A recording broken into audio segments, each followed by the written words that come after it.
पानी की बोतल मेरे को दे जाना, इधर कर देना, मतलब कैच फेंक देना उधर से।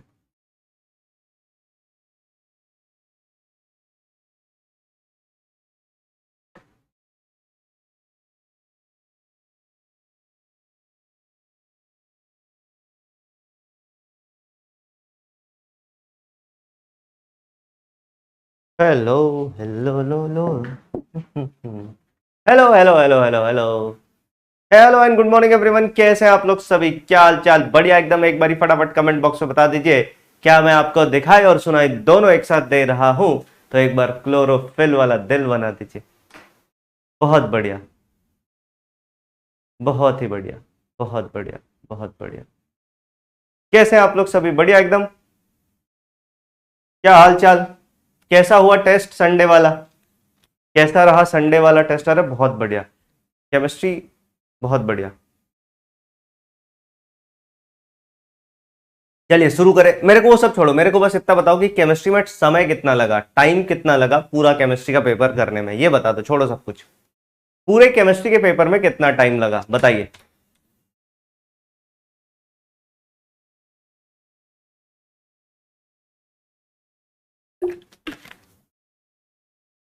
मस्त है ना? दो रॉन्ग, चलो कोई नहीं, जिसके रॉन्ग हुए वो थोड़ा सा ध्यान रखेंगे। टाइम कितना लगा? 10 मिनट, 10 मिनट, 10 मिनट, 25 मिनट लग गया केमिस्ट्री करने में। अबे कैसे कर रहे थे? रेंग रेंग के कर रहे थे क्या? फिजिकल भी था क्या थोड़ा बहुत? फिजिकल में टाइम लगेगा, अगर फिजिकल होगा तो टाइम लगेगा, ये तो मैं मानता हूं। हाँ, अगर फिजिकल था तो 10 मिनट ठीक है। चलिए स्टार्ट करते हैं आज का लेक्चर। आज हम पढ़ेंगे पीरियोडिक टेबल का लेक्चर नंबर 9, और ये आखिरी लेक्चर होगा इस टॉपिक का। आज की क्लास में हम क्या क्या पढ़ेंगे मैं आपको बता देता हूं। लास्ट क्लास हमने जहां पे खत्म किया था वहीं से थोड़ा सा रिवाइज करके शुरुआत करेंगे। That is EGE, electron gain enthalpy and electron affinity. हम इलेक्ट्रॉन गेन एंथैल्पी और इलेक्ट्रॉन एफिनिटी का ऑर्डर देखेंगे। Electron gain enthalpy and electron affinity का ऑर्डर देखेंगे।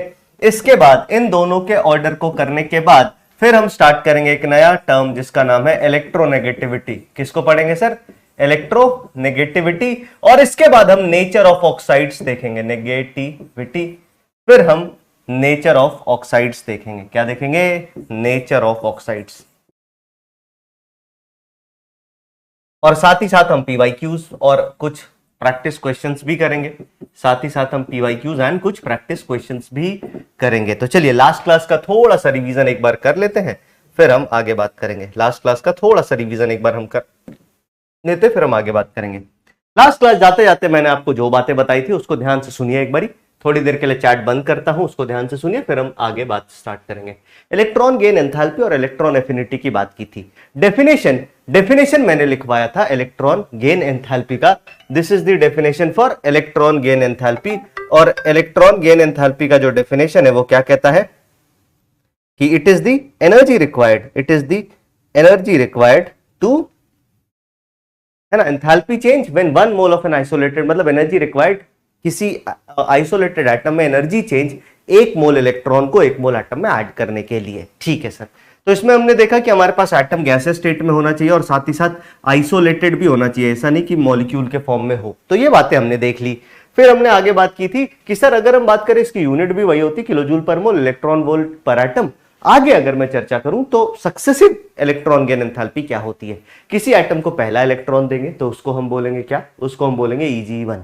किसी एटम को दूसरा इलेक्ट्रॉन देंगे उसको हम बोलेंगे EgE2। किसी को तीसरा देंगे EgE3, 4, 5, 6, 7, ऐसे ही ये कंटिन्यू होता जाएगा।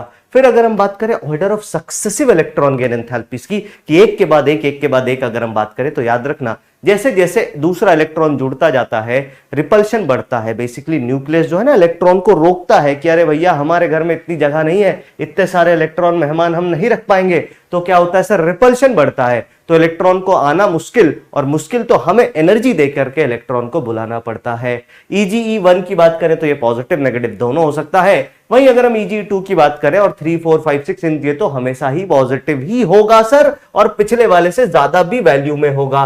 कुछ एलिमेंट ऐसे हैं जिनके लिए electron gain enthalpy first positive होती है, उनमें बेरिलियम, मैग्नीशियम, नाइट्रोजन और नोबल गैसेस, इनके लिए ये सारे के सारे पॉजिटिव होते हैं। फिर मैंने आपको यह भी अंतर समझाया था एफिनिटी और इसमें बेसिकली साइन का अंतर होता है ना। इलेक्ट्रॉन एफिनिटी और इलेक्ट्रॉन गेन एंथैल्पी में बेसिकली फर्क किस बात का है सर?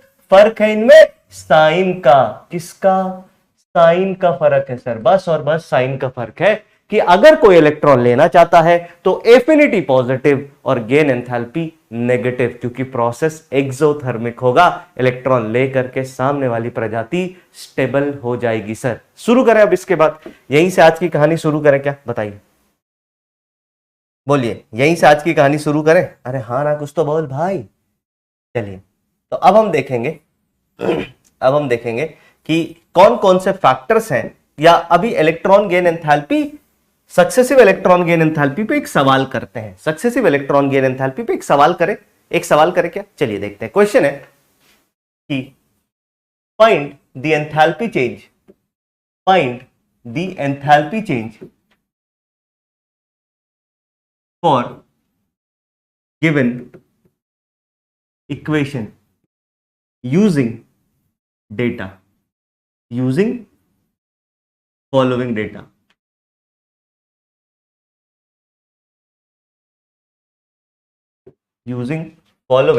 डेटा। ठीक है, पहला दे रखा है मैंने ए गैसियस को एक इलेक्ट्रॉन दिया और इसने बनाया ए माइनस गैसियस। इसके लिए जो डेल्टा एच है इसकी वैल्यू है -35 किलो जूल पर मोल।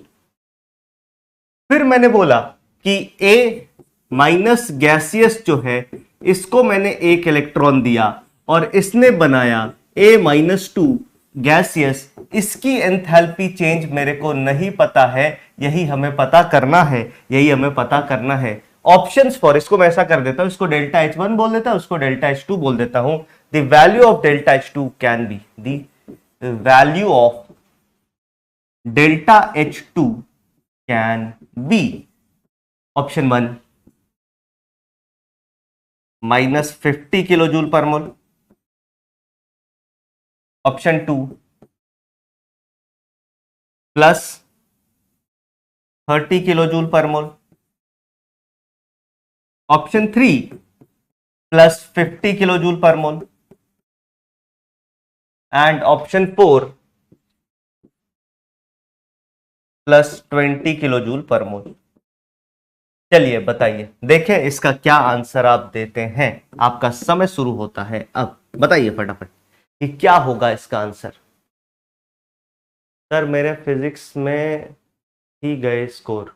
फिजिक्स में गए स्कोर का क्या मतलब होता है? इसका आंसर बताओ। ये प्यारा सवाल है, this is very good question. बहुत प्यारा सवाल है सर, बहुत ही प्यारा सवाल है। हाँ, दिस इज BPS, बहुत प्यारा सवाल। बताइए।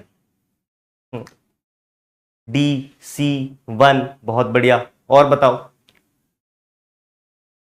3, मैं 1 2 3 क्यों लिखता हूं? बहुत सारे बच्चे पूछेंगे सर आप 1 2 3 क्यों लिखते हो? क्योंकि आपके नीट एग्जाम में ना ऑप्शन आज के डेट में 1 2 3 आते हैं, ABCD बंद हो चुका है।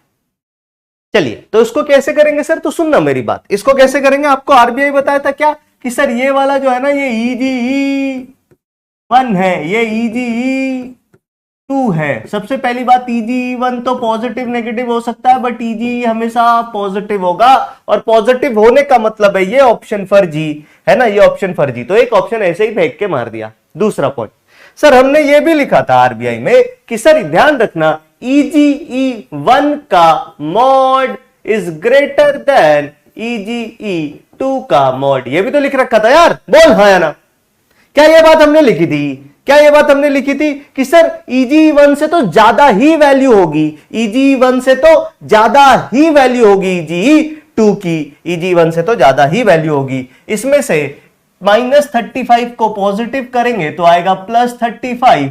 +35 से ज्यादा वैल्यू कौन कौन सी है? आप बोलोगे यो तो नेगेटिव है सर, ये भी नहीं, यही सही आंसर इसका 3 number, C option is the correct option. देखें कितने लोगों ने, 49% लोगों ने सही दिया है, बाकी लोग तुक्का लगा रहे हैं। कोई बात नहीं, तुक्का नहीं लगाना है यार, तुम अभी से तुक्का लगा रहे हो, बताओ ऐसे थोड़ी होगा।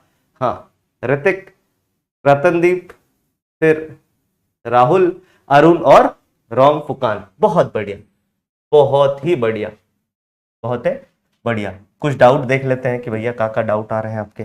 Sir can you explain electron affinity trend please. अभी इलेक्ट्रॉन एफिनिटी ट्रेंड पढ़ा ही नहीं है, पढ़ेंगे अभी इलेक्ट्रॉन एफिनिटी ट्रेंड पढ़ेंगे, है ना, टेंशन क्यों ले रहे हैं आप।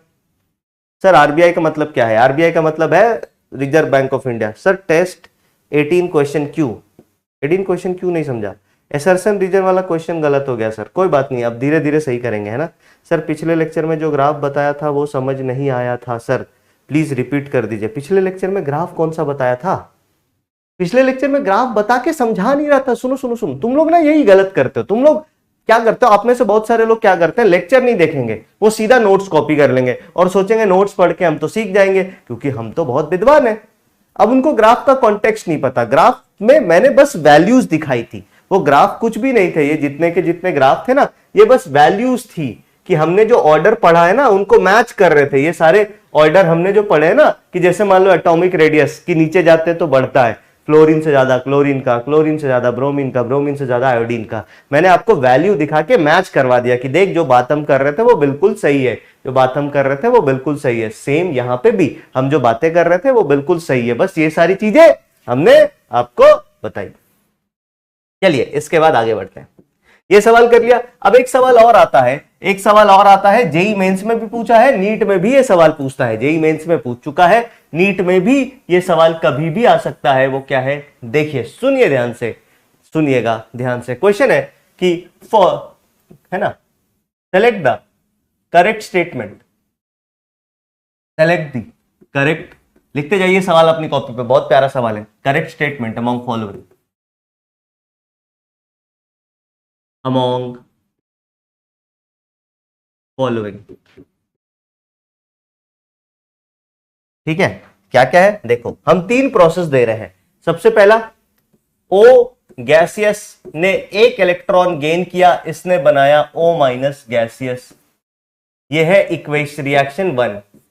रिएक्शन 2 है, ए दे देते हैं इसको, ऐसा वाला 1 दे देते हैं। रिएक्शन 2 है हमारे पास, O माइनस गैसियस ने एक और इलेक्ट्रॉन गेन किया और बनाया O2 माइनस गैसियस। रिएक्शन 3 क्या है सर, इन दोनों का सम, तो इन दोनों का सम हो जाएगा, O गैसियस ने 2 इलेक्ट्रॉन गेन किया और बनाया O -2 गैसियस। आपको बताना है सेलेक्ट द करेक्ट स्टेटमेंट, तो लिख दिया है। पहला स्टेटमेंट 1 जो है वो ये है कि reaction 1 enthalpy of delta H for reaction 1, delta H for reaction 1 is positive. दूसरा है delta H for all the reaction is positive. तीसरा है delta H for second and third reaction is positive. और चौथा है delta H for all the reactions is negative. आपका समय शुरू होता है अब, और जल्दी से कीजिएगा और जल्दी से करेंगे सर, ताड़ा ताड़ी करेंगे सर। ताड़ा ताड़ी मतलब बंगाल में जल्दी को ताड़ा ताड़ी बोलते हैं, सही कह रहा हूं मैं। देखो तुम देख, बताइए, बोलो बोलो बोलो क्या होगा। बहुत बढ़िया यार, तुम लोग तो यार पढ़ने वाले हो, बहुत सही, बहुत बढ़िया। मतलब आपका बैच मेरे को सही लग रहा है। जो ईमानदार लोग हैं वो रुके हुए हैं, वो पढ़ाई कर रहे हैं, बहुत ही बढ़िया। आंसर देख के मजा आ गया मुझे, बहुत सही। चलिए चलिए चलिए, लगभग सभी लोग सही आंसर कर रहे हैं। तब तो इस पर मैंने ज्यादा टाइम दे दिया यार, तब तो इस पर मैंने ज्यादा टाइम दे दिया। तुम्हारे हिसाब से मैं समझ गया, अगर तुम इस सवाल को 30 सेकंड में कर दे रहे हो तब तो बहुत बढ़िया बात है। सर शॉर्ट प्रैक्टिस टेस्ट में इतना 18 क्वेश्चन पूछा था कि डी ब्लॉक में 10th ग्रुप है, इसका रीजन तो होगा ना कि डी ब्लॉक में 10 ही इलेक्ट्रॉन फिल अप हो सकते हैं, डी सबशेल में 10 इलेक्ट्रॉन फिल अप हो सकते हैं। तो आंसर होगा असर्शन इज करेक्ट, इनकरेक्ट, इसको मैं चेक कर लूंगा। ये आप कौन सा क्वेश्चन कह रहे हो ये मैं देख लूंगा। सर टेस्ट में मार्क्स बहुत कम आ रहे हैं, क्या करूं। कुछ मत कर, पढ़ाई कर, और क्या करेगा। इसमें कोई मैं जादुई चीज थोड़ी बताऊंगा, ठीक है। हाँ राधे राधे सर, राधे राधे सर। मैंने सारे क्वेश्चंस किए पर 36 क्वेश्चन स्किप्ड दिखा रहा था, मुझे बहुत गुस्सा आ रहा है, पर क्या कर सकती। गुस्सा मत करो, देख लो, अभी शायद सही हो जाए बाद में, है ना। चलो इसका आंसर आप लोगों ने दे दिया होगा। अरे भैया पोल कहाँ खड़े हो, तो इसका सही आंसर हो जाएगा। पहले सॉल्व करते हैं। देख, सबसे पहला सवाल ये है कि सर कोई भी एटम, जैसे मान लीजिए एक न्यूक्लियस है, ये क्या है सर, ये एक न्यूक्लियस है, ऐसे मान लेते हैं ना, दिस इज अ न्यूक्लियस। इस न्यूक्लियस पे एक इलेक्ट्रॉन, हम बाहर का, किसी बाहर का इलेक्ट्रॉन ऐसे घूम रहा था, ये इलेक्ट्रॉन ऐसे मस्ती कर रहा था, हमने इसको खींच लिया। तो जब पहला इलेक्ट्रॉन आएगा ना, तो ये फोर्स ऑफ अट्रैक्शन लगाएगा, बोलेगा अरे इलेक्ट्रॉन चाहिए मुझे, मुझे इलेक्ट्रॉन दो, मुझे इलेक्ट्रॉन दो, अर्नब गोस्वामी की तरह। नाम तो ऐसे नहीं लेना चाहिए, बट ठीक है, चलो कोई नहीं, है ना। मुझे इलेक्ट्रॉन दो, मुझे इलेक्ट्रॉन दो, तो ये इधर इलेक्ट्रॉन आएगा। लेकिन जैसे ही ज्यादा इलेक्ट्रॉन आने लगेंगे, फिर इसके घर में ऑलरेडी प्रेजेंट लोग, इसके घर में, जैसे मान लो ये इलेक्ट्रॉन ऑलरेडी इसके घर में प्रेजेंट था, तो ये अब इसको रिपल्शन बोलेगा, ये इसको ऐसे आंख दिखाएगा, जैसे जो स्माइली है ना, वो ऐसे हो जाएगा कि भाई यहाँ सिर्फ मैं रह सकता हूं, तू नहीं आ सकता। छोटे बच्चों का केस समझ ले, जैसे एक एग्जांपल देता हूं, इसको अगर आपको समझना है कि दूसरा इलेक्ट्रॉन क्यों रिपल्शन फील करता है, तो किसी छोटे बच्चे के सामने, मैं बोल रहा हूं ना पीरियोडिक टेबल समझने के लिए, छोटे बच्चे के कैरेक्टर समझ जाओ, तुम्हें सब समझ में आ जाएगा। किसी छोटे बच्चे के सामने तुम बोलो कि मेरे पापा हैं, एग्जाम्पल के लिए, जैसे मान लो किसी छोटे बच्चे के ना कोई चाचा जी हैं, तुम उनको बोल दो मेरे चाचा हैं, अरे भाई साहब कत्ल हो जाएगा तुम्हारा, है ना। हाँ, तुम भाई साहब उसके बाद जिंदा नहीं रहने वाले। छोटा बच्चा ऐसा करता ना कि तुम बोल दो ये मेरे भैया हैं, बस अब तुम्हारे सर पे से डमरू बजेगा। ठीक है, तो यहां पे भी क्या होगा सर, वही है, पहला इलेक्ट्रॉन तो एक्सेप्ट करेंगे रेडिली की, है ना, ओपन हार्टेडली। तो इसके लिए तो डेल्टा एच क्या हो जाएगा सर, पॉजिटिव। तो सॉरी, इसके लिए डेल्टा एच क्या हो जाएगा सर, नेगेटिव। इसकी बात करें, दूसरा इलेक्ट्रॉन जो है ये कभी भी एक्सेप्ट नहीं करना चाहेंगे सर, ये बोलेंगे ना ना ना ना, दो इलेक्ट्रॉन मत दो, तो इसके लिए ये हो जाएगा पॉजिटिव। अब जब ये इस रिएक्शन की बात करेंगे, तो ये रिएक्शन बेसिकली क्या है, this is nothing but sum of 1 and 2। ये क्या है sir, sum of reaction 1 and 2 है। ये क्या है sir, sum of reaction 1 and 2 है, 1 और 2 का सम है। तो इसके लिए आप क्या बोलोगे, इसके लिए आप क्या बोलोगे, सिंपल और सरल भाषा में इसके लिए आप बताएंगे कि सर ये भी पॉजिटिव होगा। सर ये भी क्या होगा, पॉजिटिव होगा। क्यों, क्योंकि इसकी वैल्यू, जैसे मान लेते हैं इसकी वैल्यू 100 है माइनस की, तो इसकी वैल्यू प्लस में होगी और 100 से ज्यादा होगी, मान लेते हैं 150 है, दोनों को जोड़ेंगे तो पॉजिटिव ही वैल्यू आएगी, दोनों को जोड़ेंगे तो पॉजिटिव ही वैल्यू आएगी। तो इसका आंसर हो गया तीसरा। चलिए इसके बाद लिखिए अपनी कॉपी पे, trends of electron gain enthalpy या factors affecting electron gain enthalpy, है ना। फैक्टर्स, इसके फैक्टर में बहुत सारी बातें नहीं है, लिखिए factors affecting electron gain enthalpy, factors affecting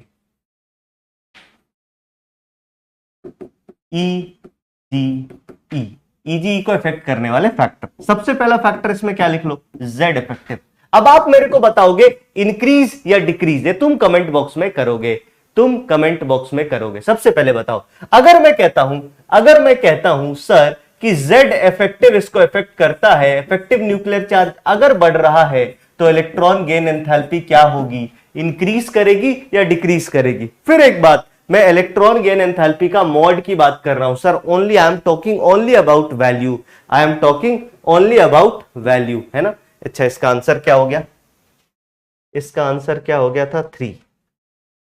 चलो देख लेते हैं भैया पोल में किसने, और यार गजब, बहुत सही। इसमें फिर से ऋतिक ने, अच्छा नहीं,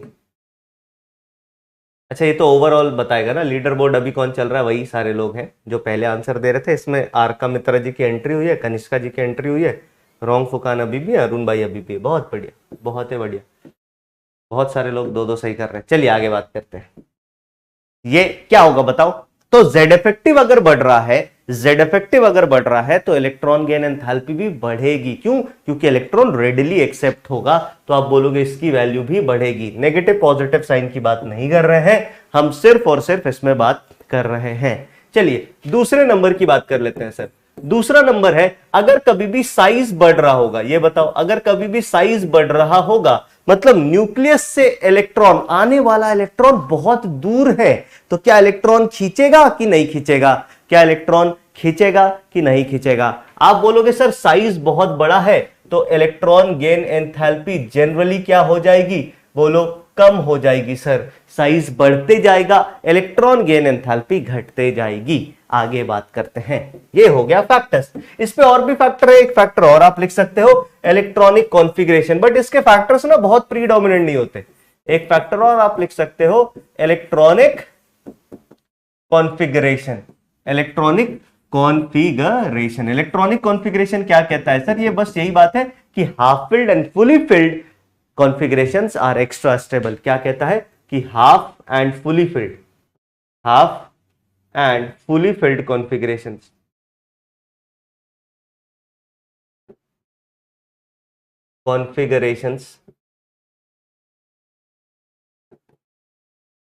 are extra stable.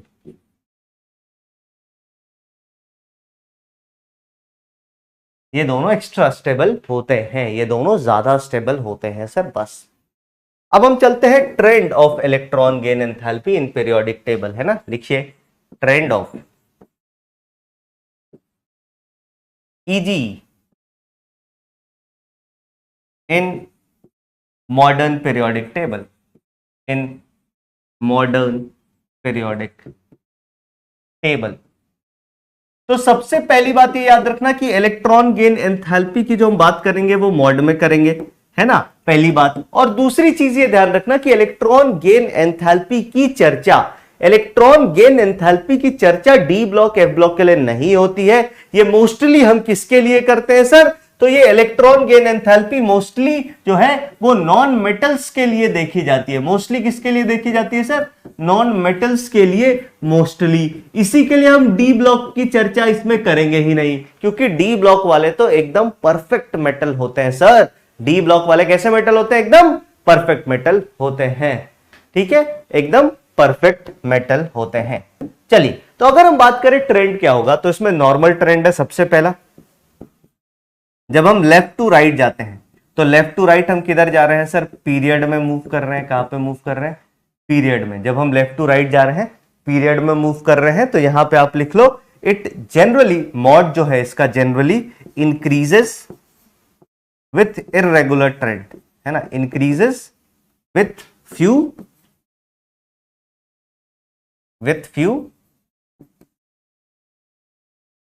Exceptions.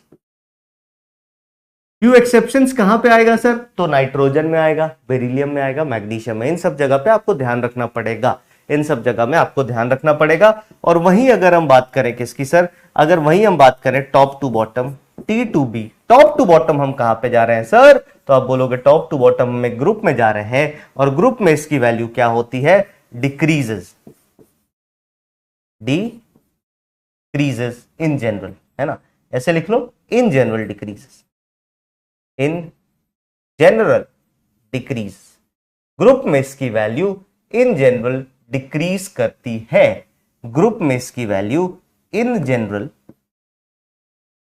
Decrease करती है, ऊपर से नीचे आने पे इन जनरल डिक्रीज करती है, ठीक है। हाँ, कुछ एक्सेप्शंस इसमें होंगे, कुछ एक्सेप्शंस इनमें होंगे।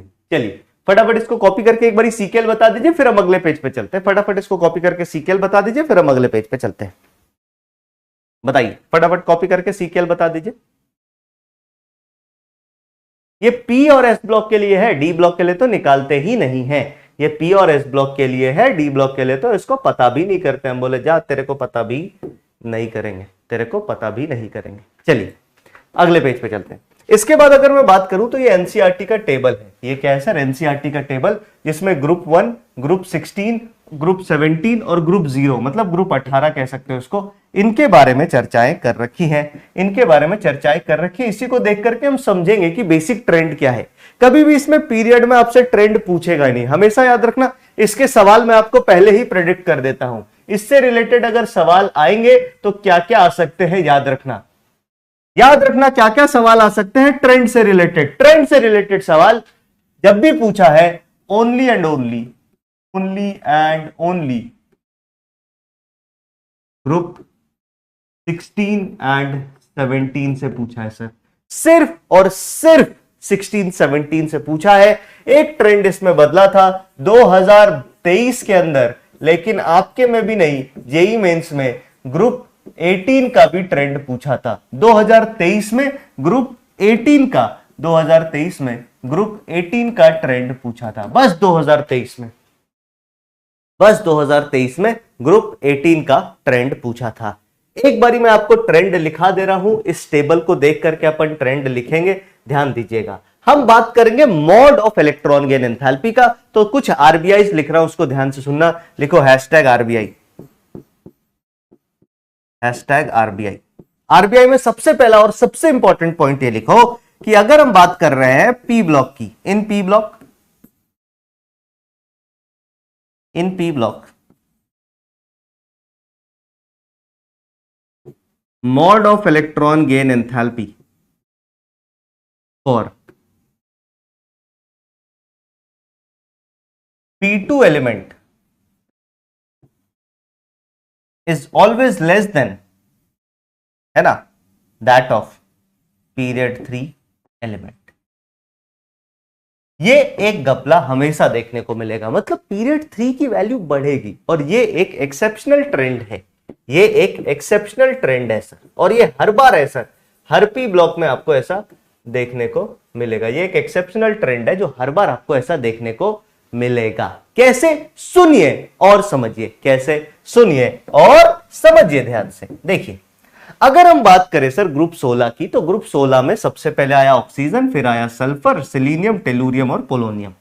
अब मैंने आपको क्या बोला कि देखना हमेशा सेकेंड पीरियड और थर्ड पीरियड में ऑर्डर पलटेगा। आप बोलोगे सर ऑक्सीजन है पीरियड नंबर 2 का एलिमेंट, ये है पीरियड नंबर 3 का एलिमेंट, इन दोनों में से किसकी वैल्यू, साइन हटा दे, साइन तो नेगेटिव है, साइन तो नेगेटिव है, वैल्यू किसकी ज्यादा होगी? आप बोलोगे सर इसकी वैल्यू ज्यादा होगी। आप देखोगे सर इसकी वैल्यू ज्यादा है। आप देखोगे सर यहां पे क्या है सर, अब यहां ग्रुप 18 की कहानी अलग है, ग्रुप 18 की कहानी इसमें अलग है ना, याद रखना एक्सेप्शन है, और ग्रुप 18 को इसमें ना इंक्लूड करें। ग्रुप 18 की कहानी अलग है। अलग क्यों है सर? क्योंकि ग्रुप 18 है ना, शुरू सेकेंड पीरियड से नहीं होता, ग्रुप 18 फर्स्ट पीरियड से शुरू होता है। तो इसमें घपला देखो, पहले 2 पीरियड में घपला होता है, नीचे वाला ऊपर आ जाएगा, नीचे वाले की वैल्यू बढ़ जाएगी। नॉर्मली ऊपर से नीचे आएंगे तो वैल्यू कम होती है, मॉड में वैल्यू कम होती है, लेकिन इसमें क्या होता है, नीचे वाला ऐसे ऊपर स्वैप करना चाहता है, पलटना चाहता है। लेकिन अब इसमें क्या है सर, इसमें ये शुरुआत सेकंड पीरियड से तो हो नहीं रहा है, फर्स्ट पीरियड से शुरुआत हो रहा है, तो फर्स्ट सेकंड में ऑर्डर पलटता है। मतलब नियोन के लिए इलेक्ट्रॉन गेन एंथैल्पी हीलियम से भी ज्यादा है, हीलियम से भी ज्यादा है। जेईई मेंस 2023 में ऐसा सवाल पूछा है। अब क्योंकि पेपर एनटीए ही कंडक्ट कर रहा है, आपका भी जेईई मेंस का भी, तो क्या पता कल को आपसे भी पूछ ले। ये देखा गया है, ये मैं आपको 3-4 प्रूफ दिखा दूंगा कि 3-4-5 सवाल तो सीधा पुराने जेईई मेंस के सवालों के ही आ जाते हैं। अब इसमें अगर आप देखोगे तो मैं आपको बोलूंगा कि भैया 3 ऑर्डर याद रख लो। ऑर्डर, सबसे पहला ऑर्डर याद रखना ग्रुप 16 का, सबसे पहला ऑर्डर याद रखना ग्रुप 16 का, ग्रुप 16। ग्रुप 16 में आप देखोगे तो बहुत सारे एलिमेंट है, मॉड के साथ सल्फर सबसे ज्यादा, ठीक है सर। सल्फर के बाद फिर सेलेनियम, सेलेनियम के बाद फिर टेलुरियम, टेलुरियम के बाद फिर पोलोनियम, और आखिरी में आया ऑक्सीजन। इस ग्रुप में तो ऑक्सीजन की दुर्दशा हो गई है सर, इस ग्रुप में तो ऑक्सीजन की दुर्दशा हो गई है, कोई इज्जत ही नहीं है, कोई पूछ ही नहीं रहा है। फिर वहीं अगर हम ग्रुप 17 में आए, ग्रुप 17 में क्या है सर, ग्रुप 17 में नॉर्मल ऑर्डर है, फ्लोरीन और क्लोरीन में ऑर्डर स्वैप हो जाएगा, तो फ्लोरीन की जगह आ जाएगा क्लोरीन, उसके बाद फिर आ जाएगा, देखो फ्लोरीन ये आ गया, फिर आ जाएगा आपका नॉर्मल ऑर्डर फ्लोरीन, फिर ब्रोमीन, और फिर अंत में आयोडीन। फिर अगर हम वही बात करें ग्रुप 18 की, तो ग्रुप 18 में ऑर्डर क्या होगा सर, तो आप बोलोगे ग्रुप 18 में सबसे पहले आएगा नियोन, फिर इसके बाद आ जाएगा नियोन के बाद फिर क्या कहते हैं आपका आर्गन, आर्गन और क्रिप्टन का लगभग बराबर, आर्गन और क्रिप्टन का लगभग बराबर, फिर जेनॉन, फिर रेडॉन, और सबसे कम किसका, नियोन हीलियम का। इसमें आपको क्या क्या याद रखना है, इन दोनों का तो पूरा ऑर्डर याद रखना है सर। इसमें क्या होता है, ऑक्सीजन को उठा के कुछ नहीं करते, पूरा ऑर्डर लिखते, नीचे जाते हुए बढ़ाएंगे, ऑक्सीजन को उठा के पीछे फेंक देंगे।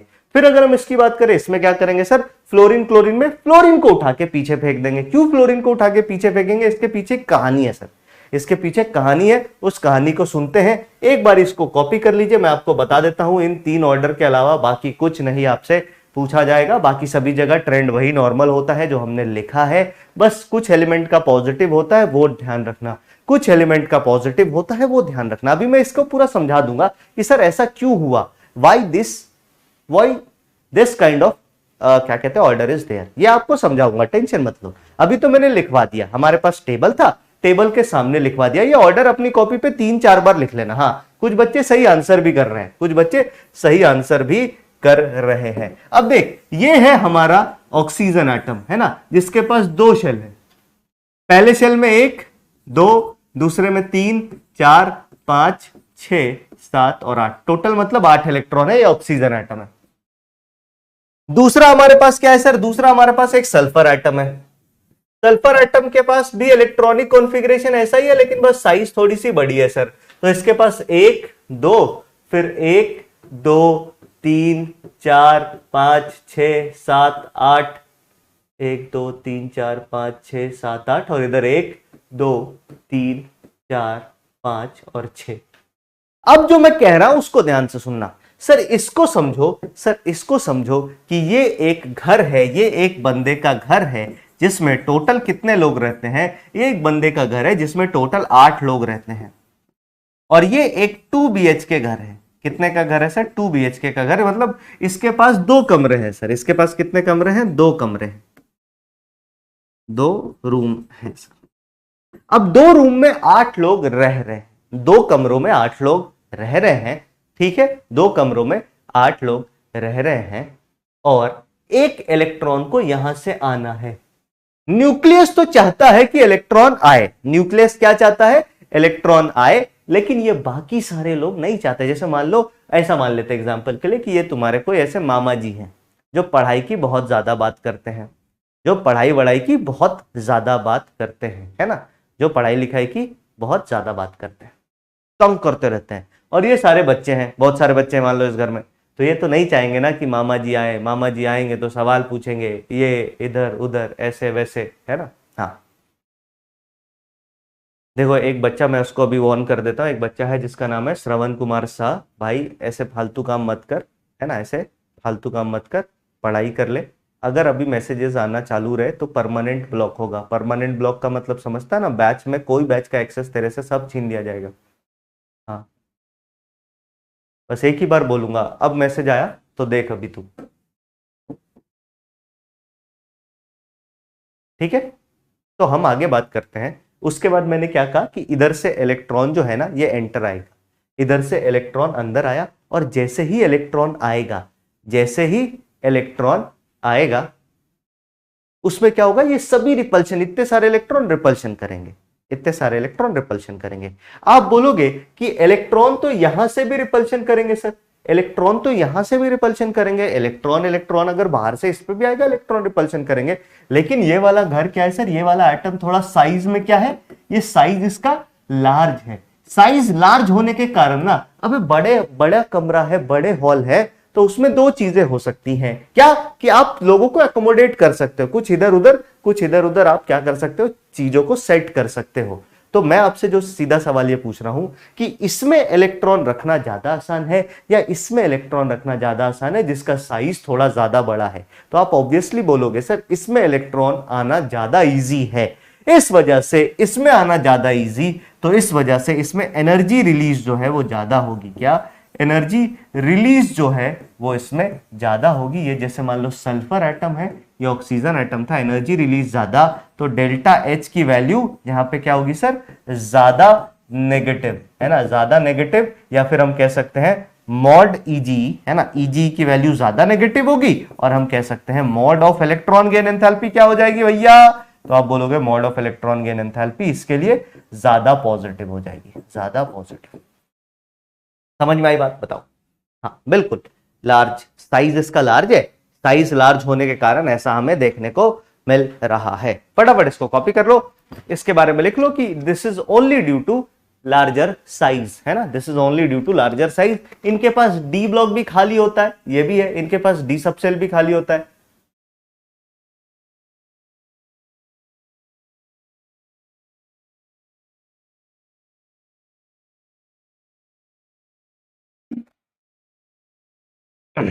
ठीक है, समझ में आ गई बात? तो इस वजह से, और याद रखना इलेक्ट्रॉन गेन एंथैल्पी एक बहुत छोटा कॉन्सेप्ट है, बहुत प्यारा कॉन्सेप्ट है, जितना बताया है वही सवाल आएगा, उससे बाहर सवाल नहीं आएगा, ये गारंटी याद रखना, ये गारंटी याद रखना। सर ईजी ज्यादा नेगेटिव है, नेगेटिव क्यों है? क्योंकि एनर्जी रिलीज हो रही है, आपको पता है ना, सल्फर इलेक्ट्रॉन लेकर के, पहला इलेक्ट्रॉन लेकर के एनर्जी रिलीज ही करता है। सर यहां पे Eg पॉजिटिव क्यों हो गई? क्योंकि मॉड लगा दिया है ना यार। अगर मान लो ऐसा है, मैंने बोला -200, मेरा एक सवाल है तुमसे, चल एक सवाल पूछता हूं नॉर्मल, देखे भैया कितना गधे हो तुम लोग, कितना होशियार। सवाल है कि सर -10 और -20 के बीच में कौन सा साइन लगाऊं? GT LT, GT का मतलब भैया ऐसा, LT का मतलब भैया ऐसा, बताओ बोलो कौन सा साइन लगाऊं? बताइए -10 और -20 में कौन सी वैल्यू बड़ी है? बोलो कौन सी वैल्यू बड़ी है? बताइए -10 बड़ा है या -20 बड़ा है? GT GT GT GT GT, चलो बहुत बढ़िया, तो ये वाली वैल्यू बड़ी है। फिर अगर मैं तुमसे पूछूं इसका मॉड लगा देते हैं, मॉड लगाने का मतलब है ये मॉड ऑफ -10 हो गया और ये मॉड ऑफ -20 हो गया। मॉड ऑफ -10 जो है, मॉड ऑफ -10 जो है ये हो जाएगा 10 और ये हो गया 20। अब बता कौन सा साइन लगेगा? अब बता कौन सा साइन लगेगा सर? बोलो बोलो बोलो। हाँ बिल्कुल, ये तो आपने सही बता दिया। अब बता इन दोनों में कौन सा साइन लगेगा? 10 या 20, 10 या 20, 10 या 20, बताओ अब कौन सा बड़ा है? अब ग्रेटर देन, इसके बीच में ग्रेटर देन या लेस देन? तो आप बोलोगे सर अब तो लेस देन लगाओ सर, अब तो LT लगाओ ऐसा, अब ये बड़ा है सर। समझ गए? तो नेगेटिव वैल्यू जिसकी, नेगेटिव वैल्यू में वो छोटी होती है। अब अगर मैं तेरे से ईमानदारी से सवाल पूछूं, तो मैं अगर तेरे से यहां पे सवाल पूछूंगा कि ये वाला ऑर्डर देख, मैं कलर कर देता हूं है ना, इस वाला जो ग्रीन कलर कर रहा हूं ना, उनका ऑर्डर देख और उनके ऑर्डर को देख के मेरे को बता कुछ। ग्रीन कलर वाले ऑर्डर को मेरे को देख के बता कुछ। इनमें से सबसे छोटी वैल्यू कौन सी है? सबसे स्मॉल कौन है? बता।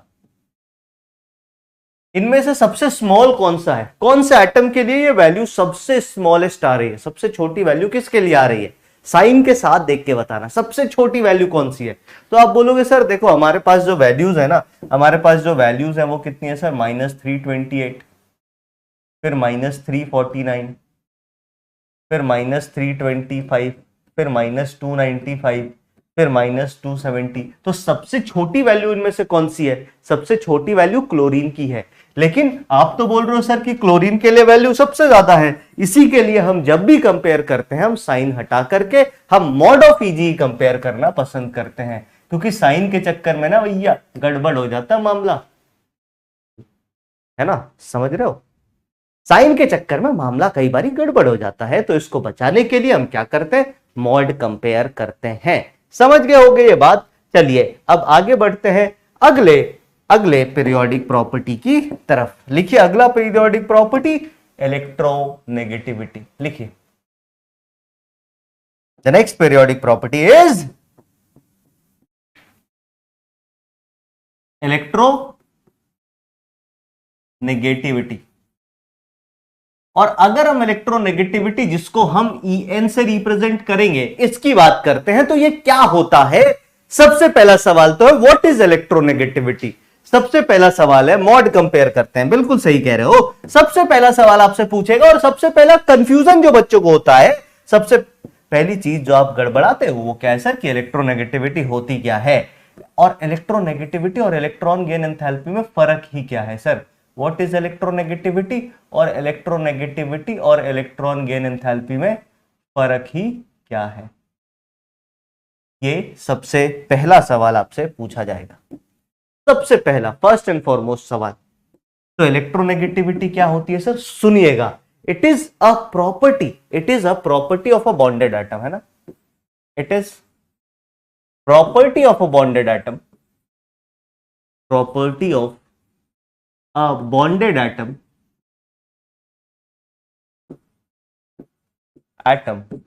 to property of a bonded atom to attract bond pair of electron towards itself,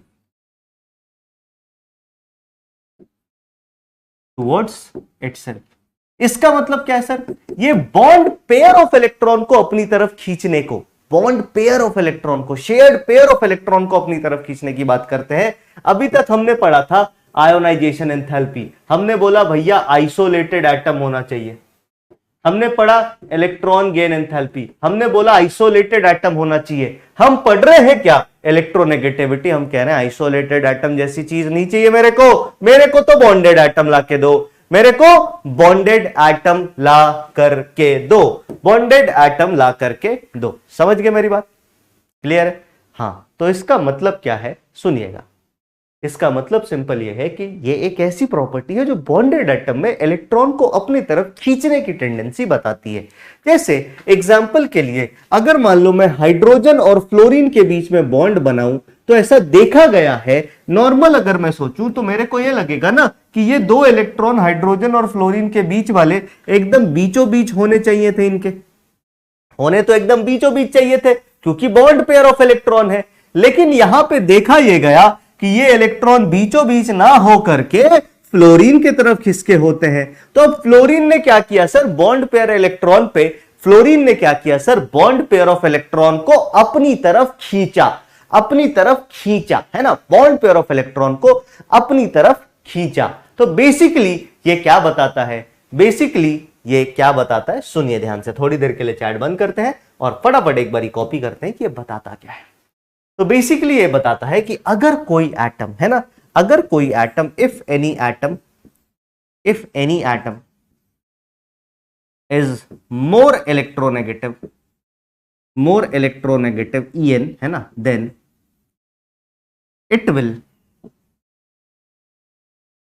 it will attract bond pair of electron towards itself, attract bond pair electron towards itself।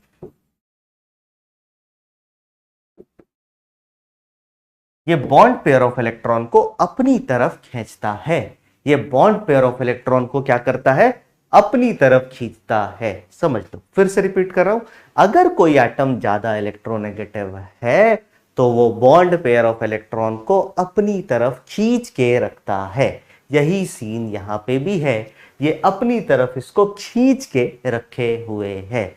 और क्योंकि ये अपनी तरफ फ्लोरीन अपने electron को अपनी तरफ खींच के रखे हुए है, तो इससे हम एक रिलेटिव चीज पता करते हैं। तो याद रखना, it is a relative property. जैसे मैं पूछूं कि कोई बदमाश बच्चा है, बच्चे के बदमाश होने को अगर हम कंपेयर करें तो बच्चे का बदमाश होना एक रिलेटिव पैरामीटर होता है कि एक जनरल पैरामीटर है। हम यही कहते हैं ना, सभी बच्चे बदमाश हैं, लेकिन भैया अपना चिंटू है ना, अपना चिंटू है ना, वो बिरजू से ज्यादा बदमाश है। और पिंटू भैया जो है वो चिंटू से भी ज्यादा बदमाश है। तो इस तरीके से रिलेटिव कंपैरिजन होता है। यहां पे क्या होता है सर, रिलेटिव कंपैरिजन होता है कि ये फलाना एटम ढिमकाने एटम से ज्यादा इलेक्ट्रोनेगेटिव है। इसका मतलब हम कैसे पता करेंगे सर, हम पता कैसे करेंगे, मान लो दो एटम को फेंक के एक साथ बॉन्ड बना दो, जो इलेक्ट्रॉन खींच लेगा वो ज्यादा इलेक्ट्रोनेगेटिव। बोल मेरी बात सही है कि नहीं है? अबे दो एटम को एक साथ रखो, बॉन्ड बनाओ, दोनों में से जो जिसका इलेक्ट्रॉन खींच ले वो ज्यादा इलेक्ट्रोनेगेटिव। बोल हाँ या ना, जो जिसका इलेक्ट्रॉन खींचे वो ज्यादा इलेक्ट्रोनेगेटिव होगा। बोल हाँ या ना, बता बता बता बता बता। सही बात है, सही बात है कि नहीं है? यस सर, आपकी बात तो बिल्कुल सही है। चलिए अब इसी पे बात करते हैं। तो ये बेसिकली एक टेंडेंसी है। अगला पॉइंट अगर मैं आपसे पूछूं, कल को तुमसे स्टेटमेंट बेस्ड सवाल यह आ सकता है कि इलेक्ट्रोनेगेटिविटी और इलेक्ट्रॉन गेन एंथैल्पी में क्या फर्क है। इसकी थोड़ी सी बात कर लेते हैं। सर इलेक्ट्रोनेगेटिविटी जो है ये एक प्रॉपर्टी होती है किस टाइप के एटम की सर? तो this is a property of bonded atom. ये बॉन्डेड एटम की प्रॉपर्टी है, ये एक बॉन्डेड एटम की प्रॉपर्टी है। इलेक्ट्रॉन गेन एंथैल्पी की अगर हम बात करें तो इलेक्ट्रॉन गेन एंथैल्पी किसकी प्रॉपर्टी है सर? फ्री एटम की, क्या आइसोलेटेड एटम की। This is a property of an isolated atom, isolated atom. Sir यहां पे कौन सा इलेक्ट्रॉन खींचा जाता है? तो यहां पे क्या है सर? यहां पे है attraction of bond pair electron, bond pair electron. हम बॉन्ड पेयर इलेक्ट्रॉन को खींचते हैं अपनी तरफ। अगर हम यहां पे बात करें सर, ये क्या है, लड़कों का फेवरेट कलर ले लिया है, दैट इज, यहां पे हम बात करें, यहां पे हम क्या करते हैं सर, यहां पे बॉन्ड पेयर के इलेक्ट्रॉन को नहीं खींचा जाता दोस्त, यहां पे हम एक बाहरी इलेक्ट्रॉन को खींचते हैं। कहां पे? एक आउटसाइड का electron, outsider electron, outside electron को पुल करते हैं अपनी तरफ। तो दोनों में फर्क है। कैसे फर्क है? जैसे यहां पे बनाया ना, मान ले यहां पे हाइड्रोजन और फ्लोरीन के बीच में बनाया, तो जो इलेक्ट्रॉन क्लाउड बीचों बीच होना चाहिए था वो थोड़ा सा शिफ्टेड होगा फ्लोरीन की तरफ, इस तरफ से, मतलब फ्लोरीन ने खींच रखा है, खींच के रखा है फ्लोरीन ने, कह रहा है भैया हमारा है जो है। वहीं अगर हम बात करें यहाँ पे, वहीं अगर हम बात करें इसका क्या मतलब होता है, जैसे मान लो ये एक एटम है फ्लोरीन, तो ये बाहरी इलेक्ट्रॉन है, बाहरी इलेक्ट्रॉन को खींचने में लगे फोर्स को हम बाहरी इलेक्ट्रॉन को खींचने में लगे force, this is a outer, बाहर का इलेक्ट्रॉन है ना, ये घर का इलेक्ट्रॉन नहीं है, ये एक बाहरी इलेक्ट्रॉन है, बाहरी इलेक्ट्रॉन, आउटसाइडर है सर ये, इट इज एन आउटसाइडर। क्या मेरी बात आपको समझ में आई, बताइए, क्या मेरी बात आपको समझ में आई, बोलिए। एक बच्चा बेचारा पूछ रहा है सर व्हाट इज ईजीई। अरे भैया ईजी का मतलब होता है एग्जाम्पल और दूसरे वाले ई का मतलब होता है एक्स्ट्रा एग्जाम्पल। हाँ ठीक है, ईजी का मतलब क्या होता है सर, ईजी का मतलब एग्जाम्पल और ईजी का मतलब example extra. Sir inorganic chemistry में इतना ज्यादा एक्सेप्शन क्यों होता है सर? क्योंकि इनऑर्गेनिक केमिस्ट्री तुम्हें जिंदगी सिखाना चाहती है कि भाई तुम्हारी जिंदगी भी ऐसी ही चलेगी। हाँ, कल तक जिस दोस्त को तुम अपने साइकिल पर बैठा के घुमा रहे थे, कल को तुम उससे स्कूटी की चाबी मांगोगे, वो मना ही करेगा, बस, और कोई कारण नहीं है। ठीक है सर, अगर एक्सेप्शन इंपॉर्टेंट है तो बता दीजिए कौन कौन से। जितने भी एक्सेप्शन है, जो भी आरबीआई वगैरह मैंने लिखाई है, उनको आप एक आरबीआई का अलग नोट बना सकते हो कि आप आरबीआई भी पढ़ के चले जाओ तो 70% सवाल लड़ जाएंगे। सर अभी आप बोले थे पीछे वाली स्लाइड में कि ज्यादा ईजीई कम, बट अभी ज्यादा कैसे? अरे ज्यादा ईजी कम मतलब देख, जब हम इलेक्ट्रॉन गेन एंथैल्पी की बात करते हैं सिर्फ, तो हम साइन के साथ कर रहे थे, साइन के साथ का कंपैरिजन नहीं करते हैं हम मॉड के साथ करेंगे। यही मैं आपको सिखा रहा था कि इलेक्ट्रॉन गेन एंथैल्पी में हम सिर्फ और सिर्फ मॉड के साथ कंपैरिजन करेंगे। सर सारे ट्रेंड कैसे याद करें? सारे ट्रेंड लास्ट में बता दूंगा कैसे याद करना। नॉर्मल ट्रेंड आपको तो याद ही रहेंगे। और सर टेबल बनाना बता दीजिए, टेबल कौन सा, टेबल बनाना कौन सा बता दो यार। ये टेबल बनाना नहीं है, इस टेबल में बस आपको ये वाली चीजें याद रखनी है, बस इतनी चीज में आपका काम हो जाएगा। और मैं बोल रहा हूं इन दोनों को याद कर लो, इसको छोड़ ही दो, इसको एग्जाम के पहले एक दिन देख के चल जाना। हाँ, इसको एग्जाम के पहले एक दिन देख के चले जाना, अभी तो भूल जाओ उसको। हाउ टू डू रिवीजन, रोज का रिवीजन रोज करना होगा, रोज का रिवीजन रोज करना होगा। आगे बढ़ जाए क्या, अगले पेज पे चले, बताइए अगले पेज पे चले, चलिए। तो ये अंतर समझ गए आप बोलोगे हाँ सर। अब देखो इलेक्ट्रोनेगेटिविटी के साथ ना एक मजेदार बात है, इलेक्ट्रोनेगेटिविटी को नापने के लिए, किसी भी रिलेटिव चीज को नापने के लिए स्केल बनाना पड़ता है। क्या बनाना पड़ता है? स्केल। तो लिखिए स्केल्स ऑफ इलेक्ट्रोनेगेटिविटी, लिखिए स्केल्स ऑफ इलेक्ट्रोनेगेटिविटी, कि हम नापेंगे कैसे, स्केल्स ऑफ ईएन, इलेक्ट्रोनेगेटिविटी का स्केल। बेसिकली अगर हम चेक करें तो हमारे पास इलेक्ट्रोनेगेटिविटी के कितने स्केल होंगे, तो आप देखोगे इलेक्ट्रोनेगेटिविटी के 3 स्केल होते हैं, 2 हमें पढ़ने हैं, है ना। 3 स्केल होते हैं सर, 2 हमें पढ़ने हैं। सबसे पहला क्या है सर? सबसे पहला मुलिकन अंकल ने बनाया, तो इसको हम बोलते हैं मुलिकन स्केल। क्या बोलते हैं? Mulliken scale. दूसरे स्केल की अगर हम बात करें, दूसरा स्केल किसने बनाया? पॉलिंग अंकल ने बनाया, तो इसको हम बोलते हैं पॉलिंग स्केल, और ये सबसे ज्यादा यूज्ड स्केल है सर, इसको हम पॉलिंग स्केल बोलते हैं, और ये मोस्ट वाइडली यूज्ड स्केल है। सबसे ज्यादा बात हम इसी की करेंगे, और हमें वैल्यू याद रखनी है बस। फिर अगर हम बात करें आखिरी की, फिर अगर हम बात करें लास्ट में, तो भैया लास्ट की अगर हम बात करें, लास्ट में कौन सा स्केल आता है? एक बड़ा ही खतरनाक अंकल का नाम है, जिनका नाम है ऑलरेड रोशो, ऑलरेड और रोशो स्केल। इसके आगे मैं लिख देता हूं एक शब्द NIS, जिसका मतलब है not in syllabus, not in syllabus. हाँ, NIS का क्या मतलब है सर? कि ये सिलेबस में नहीं है, तो इस पे परेशान नहीं होना ज्यादा। ठीक है, चलिए आगे इधर अब बात करें। हाँ, already Rochow is not in syllabus, but थोड़ी बहुत हम चर्चा कर लेंगे। सबसे पहले लिखिए मुलिकन स्केल, सबसे पहले अपनी कॉपी पे लिखिए 3 स्केल में मुलिकन स्केल, मुलिकन स्केल। याद रखना मुलिकन स्केल को हम x के नीचे ऐसे m लिख देंगे। कभी भी किसी एटम की इलेक्ट्रोनेगेटिविटी निकालते हैं ना, तो उसको ऐसे डिजाइन से रिप्रेजेंट करते हैं।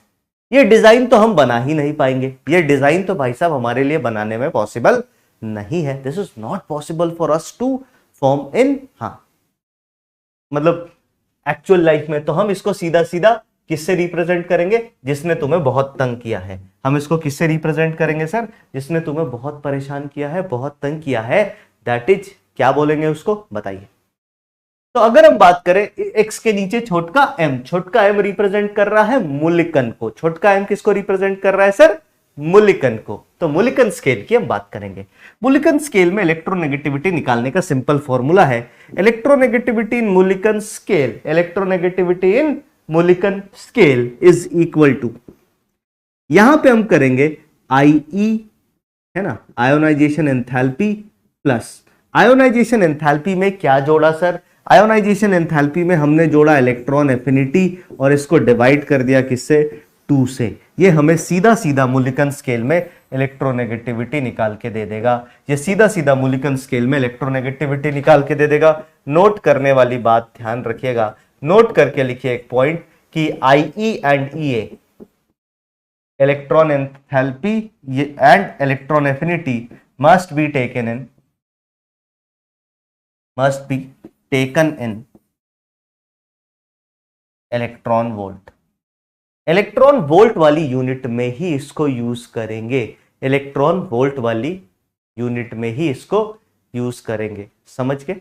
हाँ, अगर हम देखें एग्जाम्पल के लिए, अगर हम देखें एक छोटा सवाल कर लेते हैं, इस पे क्वेश्चन है कि find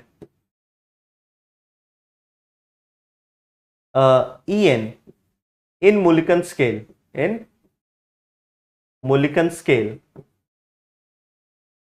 for an atom whose electron affinity is 20 electron volt per atom and ionization enthalpy is 18 electron volt per atom. Options are 1,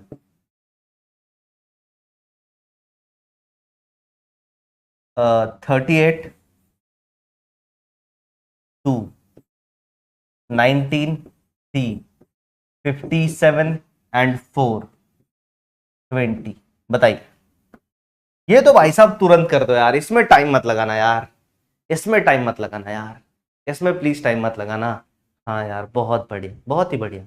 Rishika ने सही आंसर दिया, तीत ने दिया, स्नेहल, पृथ्वी, जसमीत, मुन्ना, श्रेया, अमित, बहुत सारे लोग सही आंसर दे रहे हैं। अब तो नाम भी नहीं पढ़ पा रहा है, इतनी तेजी से चैट निकल जा रही है। तो इसका सही आंसर क्या हो जाएगा सर, आप बोलोगे इसका सही आंसर बी हो गया 19। कैसे निकाला सर, कुछ नहीं सर, ये है इलेक्ट्रॉन एफिनिटी, ये है आयोनाइजेशन एंथैल्पी। हम electron affinity plus ionisation enthalpy को पूरे को 2 से डिवाइड करेंगे तो 20 + 18/2, आंसर आया 19। अबे हाँ ना बोल, यस और नो। Yes sir. क्या बहुत कठिन सवाल था? No sir. क्या बहुत इजी सवाल था? अरे इजी नहीं था सर, फर्जी सवाल था। इजी नहीं था सर, फर्जी सवाल था। कॉपी कर लिया तो बताइए, फिर आगे बढ़ते हैं। कॉपी कर लिया? जिसका जिसका आंसर मैच कर गया एक बारी फटाफट दिल बना दे, दिल बना दे, दिल बना दे। चलिए चलिए चलिए चलिए, बताइए बताइए सर, ईवी का फुल फॉर्म क्या है? अरे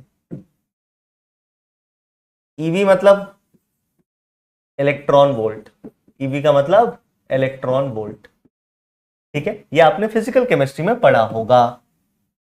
आगे बात करते हैं। सर आरबीआई एक नहीं समझ में आया। आरबीआई एक बस इतना कहना चाहता है, जैसे मान लो ये पीरियोडिक टेबल का पीरियड नंबर 2 है, ये पीरियोडिक टेबल का पीरियड नंबर 3 है।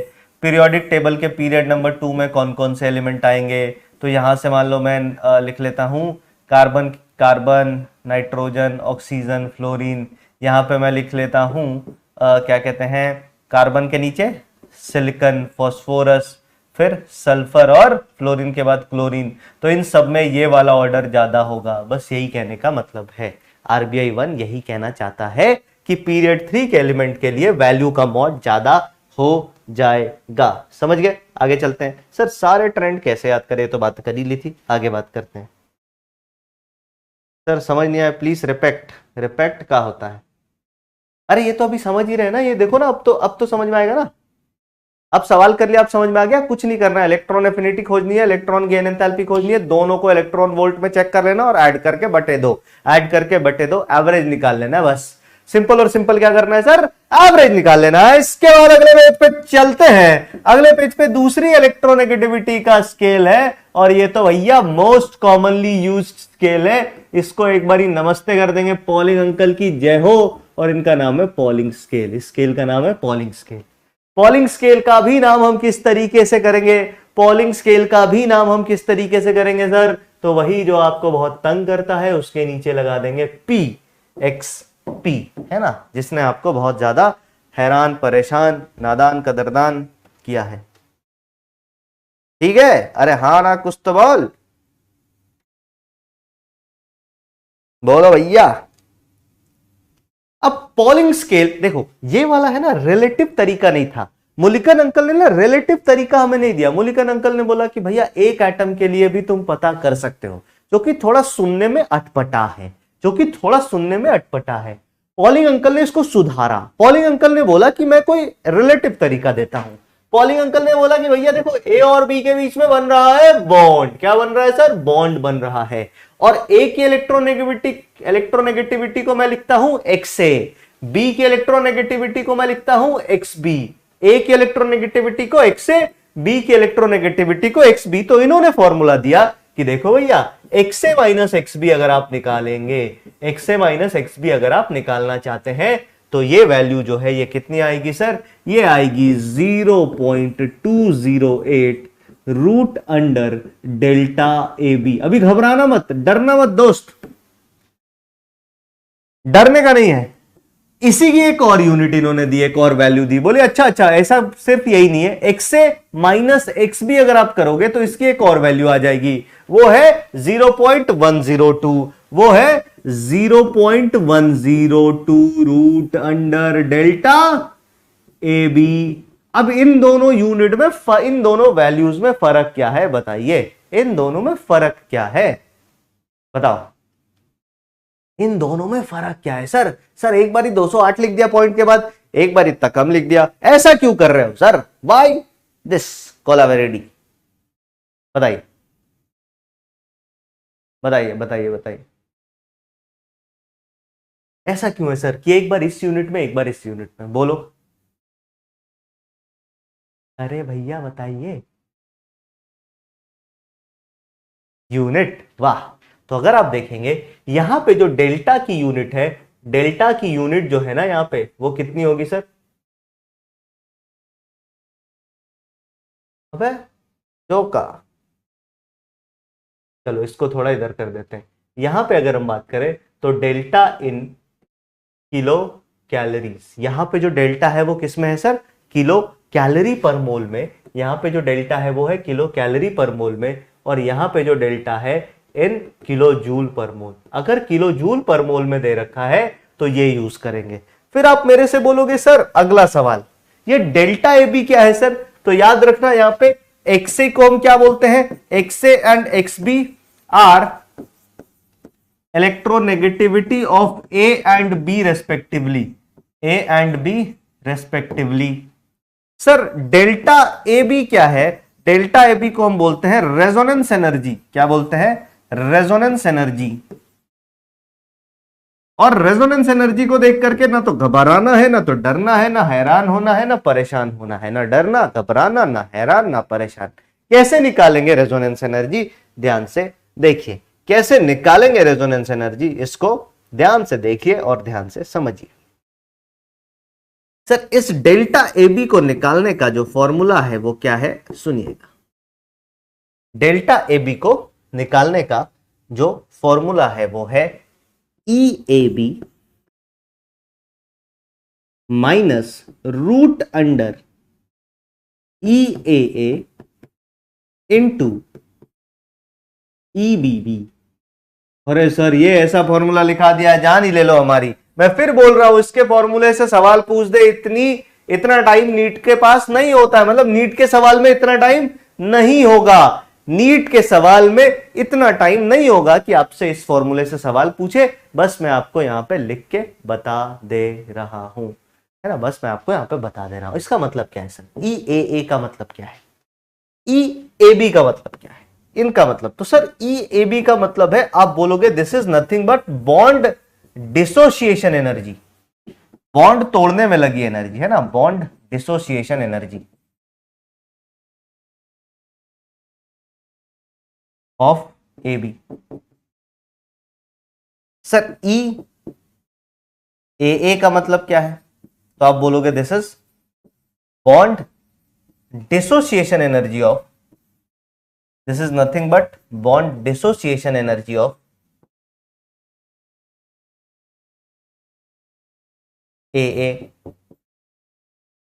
सर ई बीबी का मतलब क्या है? तो this is nothing but bond dissociation energy of B bond B. मतलब सर ए और बी के बीच के बॉन्ड को तोड़ने की एनर्जी जो हुई उसको ई ए बी बोलेंगे, बी और बी के बीच के बॉन्ड को तोड़ने की जो एनर्जी हुई उसको ई बी बी बोलेंगे, और इसके बीच जो एनर्जी हुई उसको ए और ए के बीच उसको ई ए बोलेंगे। फिर मैं यहां लिखूंगा फॉर्मूला भूल जाओ, फॉर्मूला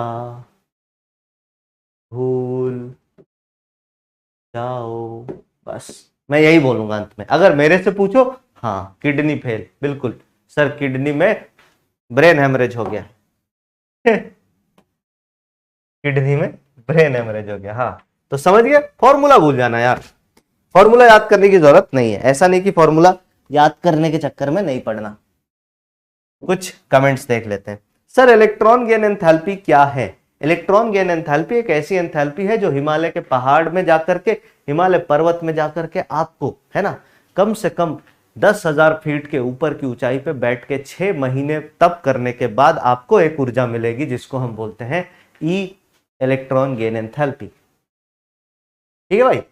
हाँ सर एक्सए और एक्सबी की जगह कुछ और नहीं लिख सकते क्या? अरे जैसे एक्सए और एक्सबी की जगह ऐसा लिख सकते हो, जैसे मान लो फ्लोरीन की एंथैल्पी है तो एक्स फ्लोरीन लिख दे, या सॉरी फ्लोरीन की इलेक्ट्रोनेगेटिविटी तो ऐसा लिख दो। सर इतना और इतना कैसे आया? इतना और इतना ये सब एक्सपेरिमेंटल डेटा से आया है, बेसिकली ये एक्सपेरिमेंटल डेटा से आया है। अगर आप एक्सपेरिमेंटल डेटा को यूज करोगे तो automatically you will get this values, automatically you will get this values, है ना। हाँ कुछ कुछ लोगों का सवाल मजेदार होता है, मतलब वाह sir how to do revision, इस पे बात करेंगे। सर आपका फेवरेट कलर? मेरा फेवरेट कलर तो नीला है दोस्त। सर इसे नोट करना है। ओहो हाँ सर मैंने सारे क्वेश्चंस किए पर 36 क्वेश्चन स्किप दिखा रहे हैं, तो आपकी बात कर ही ली थी दीदी। सर आप कहीं भी कुछ भी लिख देते हो, नोट प्रॉपर नहीं बन रहा। अबे ये तो मैं, अब जैसे मान लो ये मैं बता रहा हूं, ये मैं बता रहा हूं कि इसका क्या मतलब है, तो मैं उसके नीचे थोड़ी लिखूंगा। अपना मेन काम वो है जो हमें याद नहीं करना है, ये मैं बता रहा हूं तो साइड में बताऊंगा तो यार, ऐसा थोड़ी है कि बताऊंगा नहीं। सर कहीं भी कुछ भी लिख देते हो, कहीं भी थोड़ी लिख रहा हूं मैं, बोर्ड में लिख रहा हूं। कहीं भी का मतलब होता है यहां बाहर लिख रहा हूं, मान लो यहां ऐसे ऊपर लिख दिया तब बोलते कहीं भी लिख रहा हूं। सब तुम्हारे सामने लिख रहा हूं सब तुम्हारे सामने ही तो लिख रहा हूं। चलिए कॉपी कर लिया इसको, इससे घबराना नहीं है ना। अब मैं आपको ट्रिक सिखाता हूं कि हम इलेक्ट्रोनेगेटिविटी ऑन पॉलिंग स्केल कैसे याद करेंगे। याद यहां पे लिखिए इलेक्ट्रोनेगेटिविटी ऑन पॉलिंग स्केल, है ना, लिखिए EN on polling scale, on polling scale. Polling scale पर इलेक्ट्रोनेगेटिविटी कैसे निकाली जाएगी? तो मैं क्या करूंगा, जिस भी एलिमेंट का निकालना है वो बता देता हूं। 3 से 4 बार कम से कम आप इसको आज घर जाके लिखना और वैल्यूज लिखना। फिर मैं आपको इंपॉर्टेंट एलिमेंट्स के बारे में भी बता दूंगा, कौन कौन से एलिमेंट इंपॉर्टेंट है। सबसे पहले आप ग्रुप नंबर, सबसे पहले आप क्या करें, आप ग्रुप नंबर क्या कहते हैं, पहले हाइड्रोजन लिख लो, है ना। फिर हाइड्रोजन के बाद नीचे आता है लिथियम। अब लिथियम से लेकर के सारे एलिमेंट लिख लेते हैं यहाँ पे, lithium, beryllium, boron, carbon, nitrogen, oxygen, fluorine. Group 18 की लिखने की जरूरत नहीं है। फ्लोरीन के नीचे आता है क्लोरीन, क्लोरीन के नीचे आएगा ब्रोमीन। सर ऑक्सीजन के नीचे आएगा सल्फर, सल्फर तक हमारा काम हो जाएगा, सल्फर के आगे जाने की जरूरत नहीं है। मन है तो सेलेनियम भी लिख दो। नाइट्रोजन के नीचे आता है फॉस्फोरस, इससे नीचे जाने की जरूरत नहीं है। अगर आपको पीरियोडिक टेबल में इतने एलिमेंट के बारे में पता है तो you can do anything, any question, कुछ भी लिख सकते हो, कुछ भी लिख सकते हो सर, कोई भी एलिमेंट से रिलेटेड आप जनरली सवाल कर सकते हो। देखिए अगर हम बात करें सर हाइड्रोजन की इलेक्ट्रोनेगेटिविटी तो ये होती है 2.1 इन पॉलिंग स्केल। सर लिथियम की इलेक्ट्रोनेगेटिविटी कैसे निकालेंगे, तो सबसे पहले फ्लोरीन पे आ जाओ। फ्लोरीन इस पूरे ब्रह्मांड का सबसे ज्यादा, फ्लोरीन इस पूरे ब्रह्मांड का सबसे हाईली इलेक्ट्रोनेगेटिव एलिमेंट है, हाईली इलेक्ट्रोनेगेटिव एलिमेंट है ना। फ्लोरीन के लिए इलेक्ट्रोनेगेटिविटी होती है 4.0। अच्छा हाईली इलेक्ट्रोनेगेटिव का मतलब क्या है, फ्लोरीन के सामने तुम दुनिया का कोई भी एटम रख दो भाई, फ्लोरीन उससे इलेक्ट्रॉन ले लेगा। फ्लोरीन किसी से भी बॉन्ड बनाएगा, फ्लोरीन किसी से भी बॉन्ड बनाएगा, इलेक्ट्रॉन खींच के रखेगा, याद रखना। फ्लोरीन के बाद फिर आएगा ऑक्सीजन, ऑक्सीजन के लिए इलेक्ट्रोनेगेटिविटी की वैल्यू होगी 3.5। ऑक्सीजन के बाद आएगा नाइट्रोजन, नाइट्रोजन के लिए वैल्यू होगी 3.0। फिर नाइट्रोजन के बाद आएगा कार्बन, कार्बन के लिए वैल्यू 2.5। अब देख मजेदार बात है सर, इलेक्ट्रोनेगेटिविटी 0.5 0.5 0.5 इधर कम होते जा रही है, तो अब तू समझ गया खेल क्या है, 0.5 कम करना है। तो भैया बोरॉन का जल्दी जल्दी आप मेरे को कमेंट में बताओ, बोरॉन का कितना हो जाएगा सर, बोरॉन का कितना हो जाएगा सर, बताइए, बोलो बोलो भाई, बोरॉन का कितना हो जाएगा सर।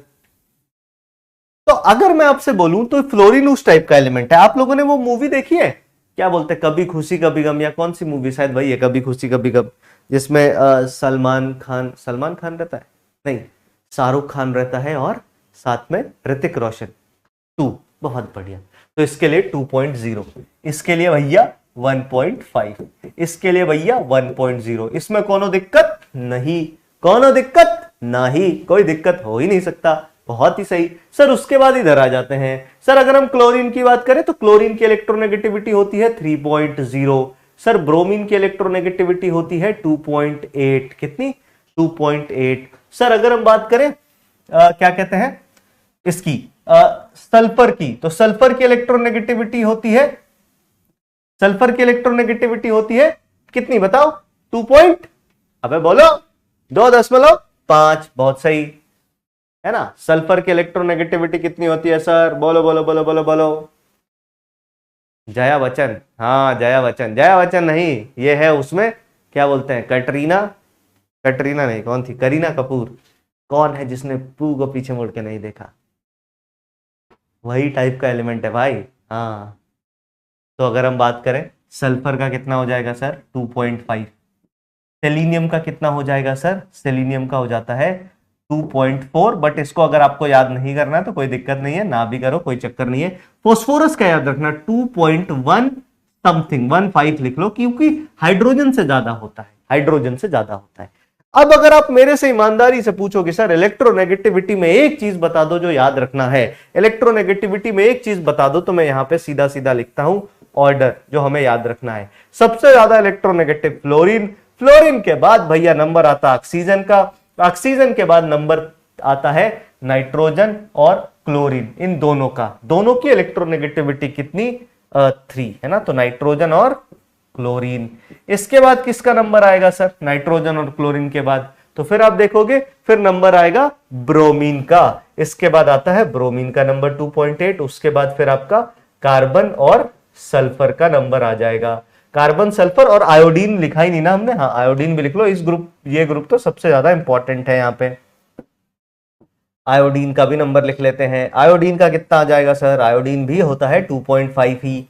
तो इन 3 एलिमेंट का 2.5 कौन कौन सा, कार्बन, सल्फर और आयोडीन, कार्बन, सल्फर और आयोडीन, है ना। आयोडीन का भी 2.5। इसके बाद 2.5 के बाद इसको तो छोड़ दो, सेलेनियम के बारे में याद नहीं रखना आपको, और 2 एलिमेंट का याद रखना है। फिर अगर हम बात करें, फिर इसको थोड़ा सा अगर मैं इधर कर सकूं ना, अबे यार ये आज कुछ गड़बड़ है इसमें। हाँ फिर अगर हम बात करें इसके बाद कौन आ जाएगा सर, तो आप बोलोगे इसके बाद आ जाएगा, नीचे लिख देता हूं यहां से, है ना, यहां से नीचे लिख देता हूं, ब्रोमीन के बाद, ब्रोमीन के बाद आपका आ जाएगा 3 element, that is carbon, sulphur और आयोडीन। इसके बाद कौन आ जाएगा सर, इसके बाद आपका फॉस्फोरस और सबसे पीछे आएगा हाइड्रोजन। इसमें सबसे पीछे आएगा हाइड्रोजन। इनका मस्ट लर्न है, मस्ट रिमेंबर है। Must remember. ये तो भाई साहब जरूर याद करके रखना, ये याद करना ही है, इसके बिना काम नहीं चलने वाला। ये तो याद करना ही है, इसके बिना काम नहीं चलने वाला सर। ये सबसे इंपॉर्टेंट है, याद रखना। फिर से फ्लोरीन, फिर ऑक्सीजन, फिर नाइट्रोजन क्लोरीन, फिर ब्रोमीन, फिर कार्बन सल्फर आयोडीन, फिर फास्फोरस और फिर हाइड्रोजन। फिर हाइड्रोजन। मैंने बोला सेलेनियम का याद करने की हमें जरूरत नहीं है, सेलेनियम का ऑर्डर बीच में रखने की जरूरत नहीं है। ये मस्ट है, मस्ट रिमेंबर है। ये ऑर्डर तो आपको पता होना ही चाहिए, ये ऑर्डर तो आपको होना ही चाहिए सर। वही मैं कह रहा हूं, देखो ये एलिमेंट बोरोन, बेरिलियम, लिथियम, अबे सबसे कम मतलब मैं ऐसा कह रहा हूं सबसे कम हाइड्रोजन का मतलब इस ग्रुप में सबसे कम हाइड्रोजन का है। इस ग्रुप में ये जो हमने एलिमेंट मस्ट लर्न लिखा है ना उसका। उसके बाद आप मेरे को एक बात बताओ, सबसे बड़ा एक्सेप्शन का घर कौन सा होता है? एक्सेप्शन का घर कौन सा है सर? तो आप बोलोगे ग्रुप 13। ग्रुप 13 को थोड़ी सी ज्यादा इज्जत दे लेते हैं। किसको? अच्छा ये थोड़ा सा ऐसे पीछे ऐसे छुपा हुआ है, इसको पूरा कर लेते हैं भैया। हाँ, ग्रुप 13 पे थोड़ा सा चल लेते हैं सर। ग्रुप 13 की बात करें तो ग्रुप 13 के लिए एक बार गाना गा के बताओ कौन कौन से एलिमेंट आएंगे। आप बोलोगे बाल गंगाधर इंडियन तिलक। इसमें याद करने का भी तरीका है सर, इसमें भी एक्सेप्शनल ट्रेंड होता है, इसी के लिए बता रहा हूं। ग्रुप 13 में एक्सेप्शनल ट्रेंड क्या होता है सर? तो बोरोन का हमें पता लग गया कितना, 2.0। सर एल्यूमिनियम का निकालना है तो बोरोन से कर दो 0.5 कम। हम 0.5 कम खेल रहे हैं ना, लेफ्ट साइड भी 0.5 कम तो नीचे भी 0.5 कम कर दो। तो आप बोलोगे सर एल्यूमिनियम का हो जाएगा इससे 0.5 कम मतलब 1.5। सर फिर गैलियम का निकालना है, गैलियम का कितना हो जाएगा सर? तो आप बोलोगे गैलियम का अब बढ़ते जाएगा। यहां पे एक एक्सेप्शनल ट्रेंड है, अब इलेक्ट्रोनेगेटिविटी बढ़ते जाएगी 0.1 तो ये 1.6 हो गया, ये 1.7 हो गया, ये 1.8 हो गया। तो यहां पे भी इलेक्ट्रोनेगेटिविटी में भी ये भाई एक्सेप्शन लेके आया, इलेक्ट्रोनेगेटिविटी में भी ये भाई एक्सेप्शन लेकर के आया। ठीक है, बोलो।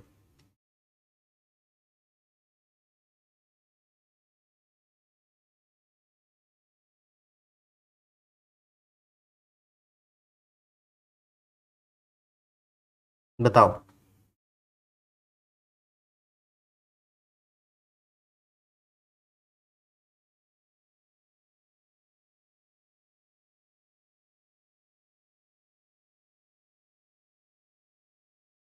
ठीक है भाई, समझ गए क्या? कोई डाउट? याद करने का तरीका मैं फिर से बोल दे रहा हूं, याद कैसे, मेरे साथ एक बार बोल लो तुम्हें याद हो जाएगा, गारंटी है। मेरे साथ एक बार बोल लो याद हो जाएगा। बोलना क्या है सर? कि बोरोन की इलेक्ट्रोनेगेटिविटी 2.0, बोरोन की इलेक्ट्रोनेगेटिविटी 2.0। उसके नीचे आएंगे 0.5 कम कर देंगे, 0.5 कम करने के बाद फिर 0.1 0.1 0.1 0.1 बढ़ाते जाएंगे, 0.1 0.1 0.1 0.1 बढ़ाते जाएंगे। इस तरीके से अगर आप बोल दो बारी बोल के अपने आप से बात कर ले कि देख भाई जो भी तुम्हारा नाम है, जैसे मान लो यहाँ पे मैं देख सकता हूं नाम एक का नाम पुष्कर है, तो देख भाई पुष्कर, बोरोन फैमिली की ग्रुप 13 जो कि एक्सेप्शन का होता है घर, उसके पहले एलिमेंट की इलेक्ट्रोनेगेटिविटी है 2.0। नीचे जैसे ही खिसकेंगे 0.5 कम कर देंगे, उसके बाद 0.1 बढ़ाते जाएंगे। तो अब तेरे को ना वैल्यू याद नहीं करनी, तेरे को ये याद करना है कि अच्छा 0.5 कम करना फिर 0.1 बढ़ाते जाना है। तो पहला 2 फिर 1.5 फिर 6 7 8, सिंपल है। 6 7 8 1.6 1.7 1.8, ये तो सिंपल है ना यार। बस यहां से यहां देख ले, या दूसरा तरीका है इसको याद कर ले कि बोरोन का तो होता है 2.0 फिर 1.5 से बढ़ाते जाओ, 1.5 1.6 1.7 1.8 1.10 9 तक तो नहीं, लेकिन यहीं तक अपना काम हो जाएगा। क्लियर है? बताइए बताइए बताइए, क्या ये बात सभी को क्लियर है? Yes sir. चलिए इसके बाद हम आगे चलते हैं, इसके बाद हम आगे चलते हैं, दो तीन बातें और पढ़ते हैं। अगले पेज पे चले क्या? बताइए। क्या हम अगले पेज पे चल सकते हैं? क्या हम अगले पेज पे चल सकते हैं? सर ब्रोमीन की इलेक्ट्रोनेगेटिविटी 3 है। नहीं बेटा 3 नहीं होती है, अगर कहीं 3 लिखाया जा रहा है तो उसको करेक्ट कर लो। ब्रोमीन की इलेक्ट्रोनेगेटिविटी 3 नहीं होती। इसके बाद लिखो factors affecting electronegativity, factors affecting electronegativity. Electronegativity को कौन कौन से फैक्टर इफेक्ट करते हैं, हम उनकी बात करेंगे। इलेक्ट्रोनेगेटिविटी को कौन कौन से फैक्टर इफेक्ट करते हैं, हम उनकी बात से करते हैं। सबसे पहला फैक्टर चार्ज ऑन एटम। सबसे पहला फैक्टर क्या है सर? Charge on atom. अब मेरी बात सुनना और समझना। अगर मान लो मैं भूखा एलिमेंट हूं, मेरे को इलेक्ट्रॉन चाहिए, भूख लगी है मेरे को इलेक्ट्रॉन की, और मेरे पे किसी ने नेगेटिव चार्ज दे दिया, मेरे पे किसी ने नेगेटिव चार्ज दे दिया, तो आप ईमानदारी से दिल पे हाथ रख के बताना कि अगर किसी एटम के पास नेगेटिव चार्ज है, क्या है सर, ऑलरेडी नेगेटिव चार्ज है, नेगेटिव चार्ज उस पे है, मतलब नेगेटिव चार्ज ज्यादा है, तो अब उसको इलेक्ट्रॉन की भूख होगी, सामने के इलेक्ट्रॉन की भूख, या उसकी भूख थोड़ी थोड़ी मिट जाएगी, बताइए। अगर किसी पे ऑलरेडी नेगेटिव चार्ज है तो क्या उसको इलेक्ट्रॉन की भूख होगी? मान लो तुमने 7 पूरी ठूस रखा है, तो तुम्हारे दोस्त ने तुम्हें बुलाया कि अरे भैया आज है पिज्जा पार्टी, हम देंगे पिज्जा, तो शायद तुम मना कर दो, बोलो अबे आज मत करो, कल करो। आज क्यों नहीं करो?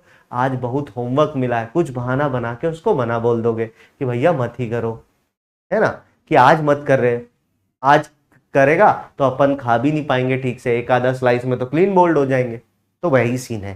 तो आप क्या बोलोगे कि अगर किसी पे नेगेटिव चार्ज पहले से है तो उसकी इलेक्ट्रोनेगेटिविटी कम हो जाएगी। बात सही है कि गलत? बता, क्या तू उसको फील कर पा रहा है? लॉजिकली सोच, क्या तू इसको फील कर पा रहा है? ये इलेक्ट्रॉन की भूख है, इलेक्ट्रोनेगेटिविटी बेसिकली। किसी का पेट पहले से भरा हुआ है इलेक्ट्रॉन से, तो अब उसको इलेक्ट्रॉन लेने के लिए वो झिझक करेगा, बोलेगा ना ना ना ना ना, मुझे और इलेक्ट्रॉन नहीं चाहिए सर। लेकिन तुम छोड़ोगे नहीं, तुम किसी दूसरे दिन को टालने की कोशिश करोगे कि परसों कर ले भाई।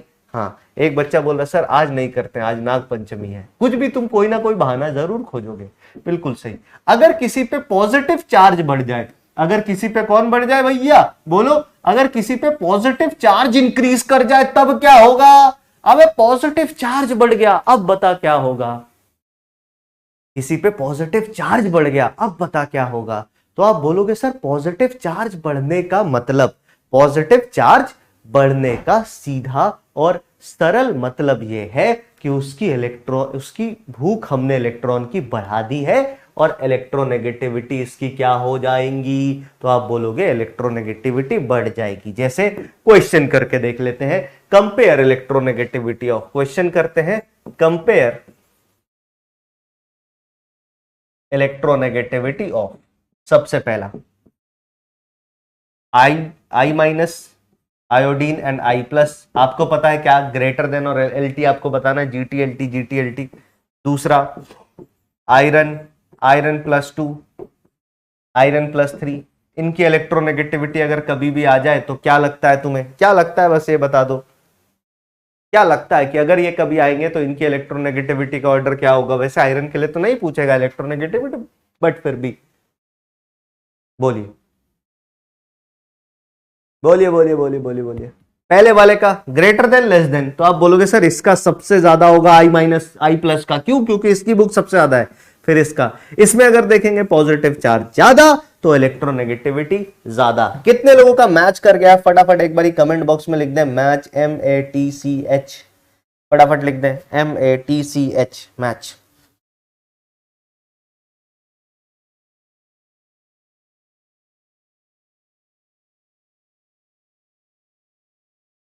बताइए।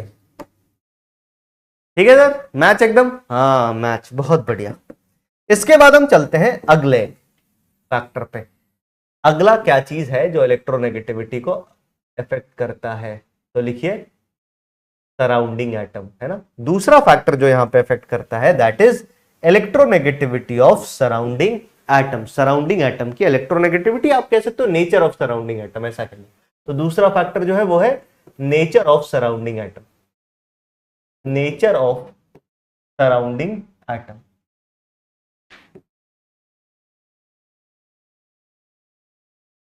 Surrounding atom. अब एक एग्जांपल सोच, एक एग्जांपल सुन और समझ कि मान लो तुम 4 दोस्त कहीं पे खाना खाने बैठे हो,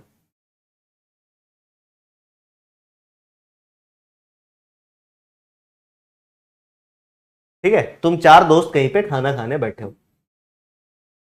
तुम सब में से तुम्हारी हिम्मत थोड़ी सी ज्यादा है, तुम यहां पे बैठे हो, सबको एक एक सबको एक एक गुलाब जामुन मिल चुका है। नॉर्मली एक ही गुलाब जामुन मिल रहा है, तुमने गुलाब जामुन एक और मांगा। अब सुनते जा मेरी बात, तुमने गुलाब जामुन एक और मांगा। तुम्हारे आसपास के एटम कैसे हैं भैया? इलेक्ट्रोनेगेटिव दोस्त हैं। कैसे दोस्त हैं? इलेक्ट्रोनेगेटिव दोस्त हैं, है ना। तुम्हारे आसपास के एटम कैसे हैं, इलेक्ट्रोनेगेटिव दोस्त हैं। अब ये क्या करेंगे, जैसे तुम्हारी थाली में उसने गुलाब जामुन रखा, उधर से गुलाब जामुन गायब, किधर गया वो तुम डिसाइड करो, ए बी सी डी, मतलब तुम तो बी पे हो मान लो, तो ए सी और डी किसके पास गया, वो तुम्हारा मतलब है खोजने का, तुम्हारा गुलाब जामुन गायब। तुमने देखा, बोला यार बेइज्जती से है कि गुलाब जामुन मांगा भी और खाने को भी नहीं मिला, तो तुम फिर और गुलाब जामुन मांगने जाओगे। अबे हाँ या ना, कि भैया एक तो और दे ही देते, जब 2 दे ही दिए हैं तो 3 दे दीजिए। तुमने तीसरा गुलाब जामुन मांगा और जब तक तुम नीचे देखे तब तक वो भी गायब। फिर तुम्हारी भूख और बढ़ गई कि अबे यार एक और मांग ही लेते हैं। तो सेम यही होगा, सेम यही होता है सराउंडिंग एटम का भी नेचर होने के कारण। इसका मतलब क्या है, सुनना, अगर सराउंडिंग एटम, इसका मतलब क्या है कि if surrounding atom, if number of more electronegative atom, more electronegative surrounding atom. इसको मिटा देता हूं अब भाई, खाना पीना बंद करते हैं, सर भूख लगा दी। जब तुम्हारा पेट भूखा होना तब तुम सबसे बढ़िया काम करते हो, याद रखना इस बात को। If number of more EN, if number of more EN atom as surrounding atom,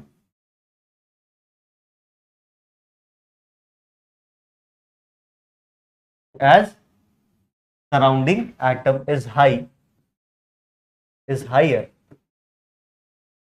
then EN भी ज्यादा होगा। इस केस में इलेक्ट्रोनेगेटिविटी ज्यादा हो जाएगी, इस केस में इलेक्ट्रोनेगेटिविटी ज्यादा हो जाएगी। जैसे एग्जांपल के लिए क्वेश्चन आपसे पूछा, क्वेश्चन कंपेयर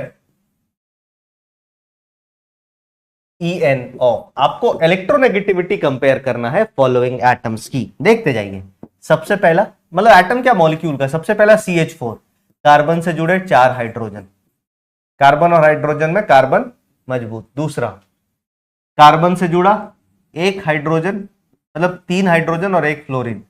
तीसरा, कार्बन से जुड़ा 2 हाइड्रोजन और 2 फ्लोरीन। और चौथा, कार्बन से जुड़ा 3 फ्लोरीन।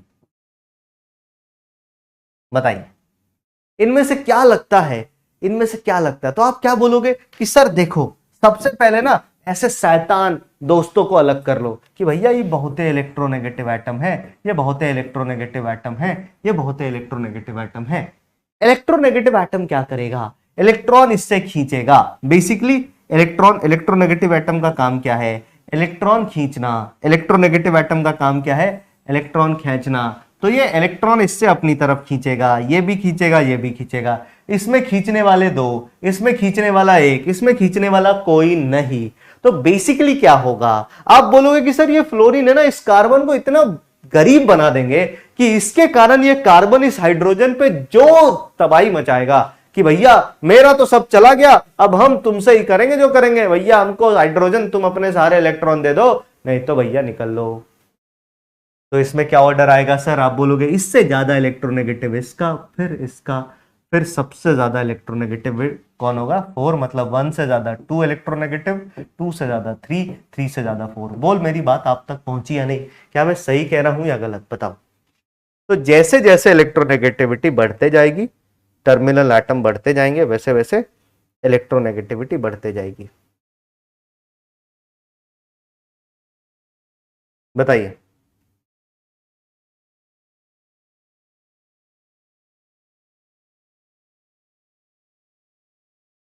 बोलिए भैया, चमक रहा है क्या, मेरी बात आपको समझ में आई, am I clear to all of you. Simple है ना, कोई रॉकेट साइंस नहीं है यहाँ पे, कोई रॉकेट साइंस नहीं है। इसके बाद हम चलते हैं तीसरे पे, तीसरा फैक्टर जो है उस पे चलते हैं। तीसरा फैक्टर क्या है सर, तीसरा फैक्टर है hybridization of atom, hybridization of atom. अब हाइब्रिडाइजेशन ऑफ एटम में हाइब्रिडाइजेशन क्या होता है, ये सारी बातें हम केमिकल बॉन्डिंग में करेंगे। अभी आप समझ लो हाइब्रिडाइजेशन 3 तरीके का होता है। अभी हम कार्बन पे फोकस करेंगे, क्योंकि अगर अभी हमारे पास सवाल आया तो सिर्फ कार्बन पे आएगा और किसी पे नहीं आएगा। कार्बन पे हम फोकस करेंगे। तो हाइब्रिडाइजेशन जो है वो याद रखना हम कब पढ़ेंगे सर, हाइब्रिडाइजेशन के बारे में नेक्स्ट चैप्टर में पूरा एक टॉपिक ही है, नेक्स्ट चैप्टर में पूरा एक टॉपिक है, 2 दिन हम हाइब्रिडाइजेशन पढ़ेंगे, ठीक है। हाइब्रिडाइजेशन भी पढ़ेंगे और साथ ही साथ परसेंटेज एस कैरेक्टर भी हाइब्रिडाइजेशन में हम नेक्स्ट चैप्टर में ही पढ़ेंगे। अब मेरी बात सुनो, जो मैं कह रहा हूं उसको समझना। अगर कोई कार्बन है ना, for only for carbon atom, for carbon atom, हम कार्बन एटम से अभी आपको समझा देते हैं, क्योंकि कार्बन एटम पे आप काम कर सकते हो अभी आराम से। कार्बन एटम की अगर हम बात करें तो अगर एक कार्बन एटम 4 सिंगल बॉन्ड बना रहा है, क्या बना रहा है sir? Carbon atom 4 single bond बना रहा है, तो इसका हाइब्रिडाइजेशन sp3 होता है। ये इसका हाइब्रिडाइजेशन है। अगर एक कार्बन एटम एक डबल बॉन्ड और 2 सिंगल बॉन्ड बनाए तो इसका हाइब्रिडाइजेशन sp2 हो जाता है।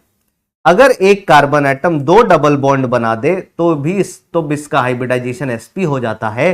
और अगर एक कार्बन एटम एक ट्रिपल बॉन्ड और एक सिंगल बॉन्ड बनाए तो भी इसका हाइब्रिडाइजेशन sp हो जाता है। ये बस अभी की बात है, ये बस अभी की बात है, अभी के लिए बस इतना ही बात याद रखना।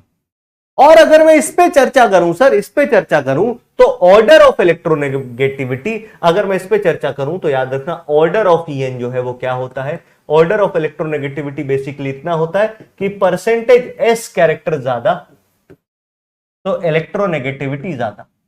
जैसे एग्जांपल के लिए अगर हम बात करें कि sp3 से ज्यादा इलेक्ट्रोनेगेटिव sp2 होगा, sp2 से ज्यादा इलेक्ट्रोनेगेटिव sp होगा।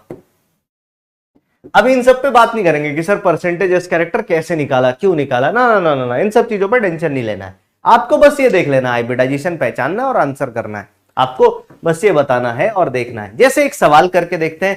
क्वेश्चन है compare electronegativity of hydrogen sorry carbon numbered as 1 2 3, 1 2 और 3 नंबर्ड कार्बन का आपको इलेक्ट्रोनेगेटिविटी बताना है। सबसे पहला स्ट्रक्चर है carbon single bond carbon, hydrogen hydrogen hydrogen, जिसको हम इथेन कहते हैं। इस कार्बन को मैंने कार्बन नंबर 1 बोल दिया। उसके बाद कार्बन डबल बॉन्ड कार्बन, ये है बेसिकली इथीन, इसको मैंने कार्बन नंबर 2 बोल दिया। फिर तीसरा है कार्बन ट्रिपल बॉन्ड कार्बन, इधर हाइड्रोजन और इधर हाइड्रोजन, इसको मैंने कार्बन नंबर 3 बोल दिया। बताइए इसमें ऑर्डर बताइए, इलेक्ट्रोनेगेटिविटी कंपेयर करना है। इसमें ऑर्डर बताइए, इलेक्ट्रोनेगेटिविटी बेसिकली आपको कंपेयर करना है। बताइए तो क्या होगा सर? तो आप बोलोगे सर देखो कार्बन का ना हाइब्रिडाइजेशन पहचानो पहले। ये इसने 4 बॉन्ड बनाए, 1 2 3 4, चारों सिंगल तो ये sp3। इसने एक डबल और 2 सिंगल तो ये sp2। सर इसने एक ट्रिपल बॉन्ड बना दिया तो सीधा सीधा sp। तो आप बोलोगे ऑर्डर ऑफ En क्या हो जाएगा सर? ऑर्डर ऑफ इलेक्ट्रोनेगेटिविटी क्या हो जाएगा बताओ? आप बोलेंगे ऑर्डर ऑफ इलेक्ट्रोनेगेटिविटी हो जाएगा सर तीसरा सबसे ज्यादा। अगर मैं ज्यादा से कम लिखूं तो इस तरीके से लिख सकते हैं। आपका मैच कर गया तो बताइए। अगर आप कम से ज्यादा लिखेंगे तो 1 2 3 लिख दो और ऑर्डर बदल दो। मतलब ये जैसे हमने ग्रेटर देन लगाया, प्लेस देन लगाते जाना तो भी सही हो जाएगा। क्या ये मैच किया सभी का? बताओ मैच तो फटाफट लिख दो कि एकदम क्लियर है sir. Done done done done done done done कर दो एक बारी। बताइए तुरंत से एक बारी दिल बना दीजिए अगर ये बात आपको समझ में आ गई है। पोल क्यों आ रहा है यार? पोल करा है क्या मैंने? पोल क्यों आ रहा है?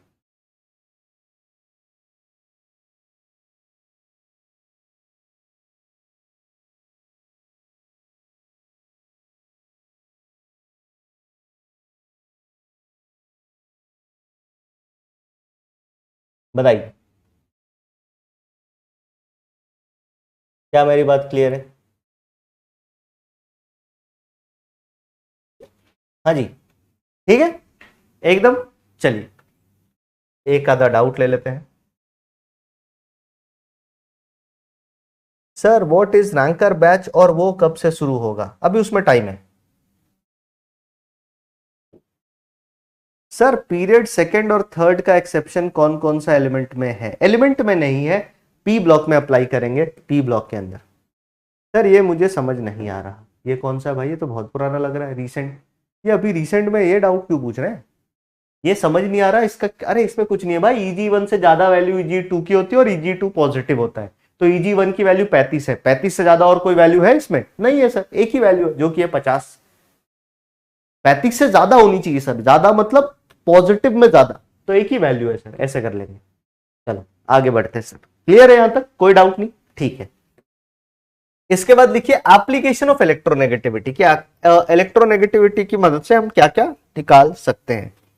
एक सवाल करते हैं फिर हम इस पे आगे चलेंगे। क्वेश्चन है the least electronegative hydrogen, question है the least electronegative hydrogen is present in which of the following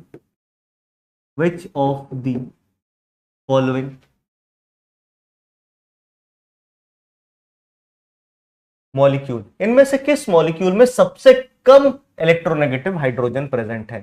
पहला है HF, दूसरा है HCl, तीसरा है HBr, चौथा है HI।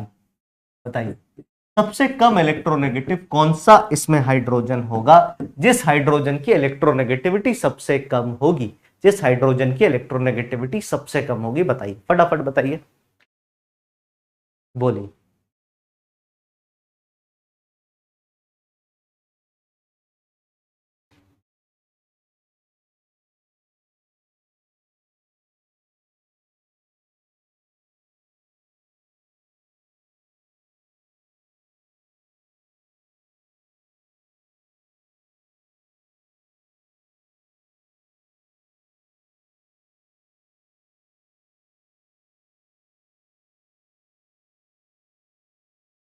चार चार चार, बहुत सही। कैसे आया सर?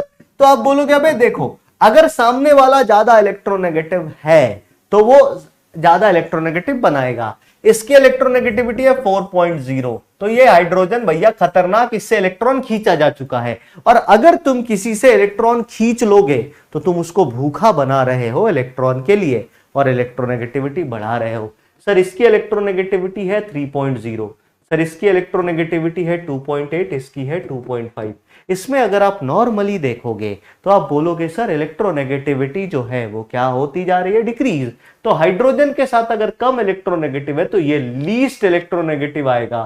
क्यों? क्योंकि इससे इलेक्ट्रॉन कम खींचा तो सभी से जा रहा है, लेकिन सबसे कम इससे खींचा पा रहा है, ये मोस्ट इलेक्ट्रोनेगेटिव हो जाएगा। तो हमसे लीस्ट पूछा था, चौथा option is the correct option. हमसे लीस्ट पूछा था, चौथा option is the correct option. क्या ये बात क्लियर है? बताइए, क्या ये बात क्लियर है? बोलिए बोलिए बोलिए बोलिए। ठीक है, चलिए इसके बाद एक एप्लीकेशन आता है, लिखिए एप्लीकेशन ऑफ